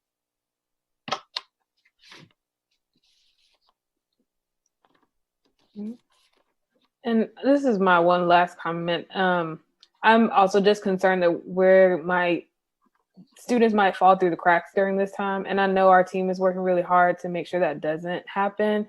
But if we can just like continue to share with us the ways that we are making sure we reach every student and every family, that would be really great. Because I just worry that sometimes it'd be easy for someone to not log in or stop logging in. So how do we create those right plans that we make sure we catch our students and families or didn't know to go pick up their device?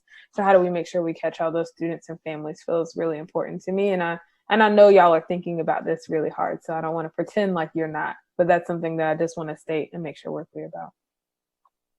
Board members, are there any additional questions?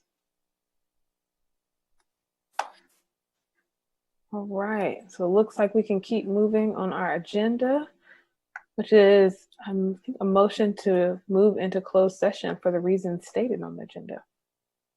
This is Matt Sears, so moved. Second. Been moved by Mr. Sears, seconded by Ms. Lewis. Any other discussion? All right, I'm gonna call you all in order as I see you. So Mr. Lee. Aye. Ms. Valladares. Aye. Ms. Byer. Aye. Ms. Lewis. Aye. And Mr. Sears. This is Matt Sears. Aye. Vote aye. So we will now move into closed session.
back, everyone.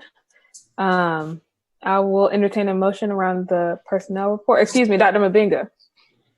Thank you, Madam Chair. I'm here to seek your approval for the personnel report as discussed at the closed session. Move approval of the personnel report dated July 30th, 2020, as amended.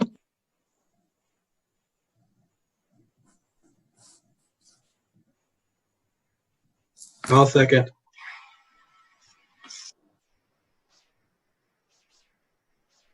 Excuse me, it's been moved by Ms. Byer, seconded by Mr. Lee. Any discussion?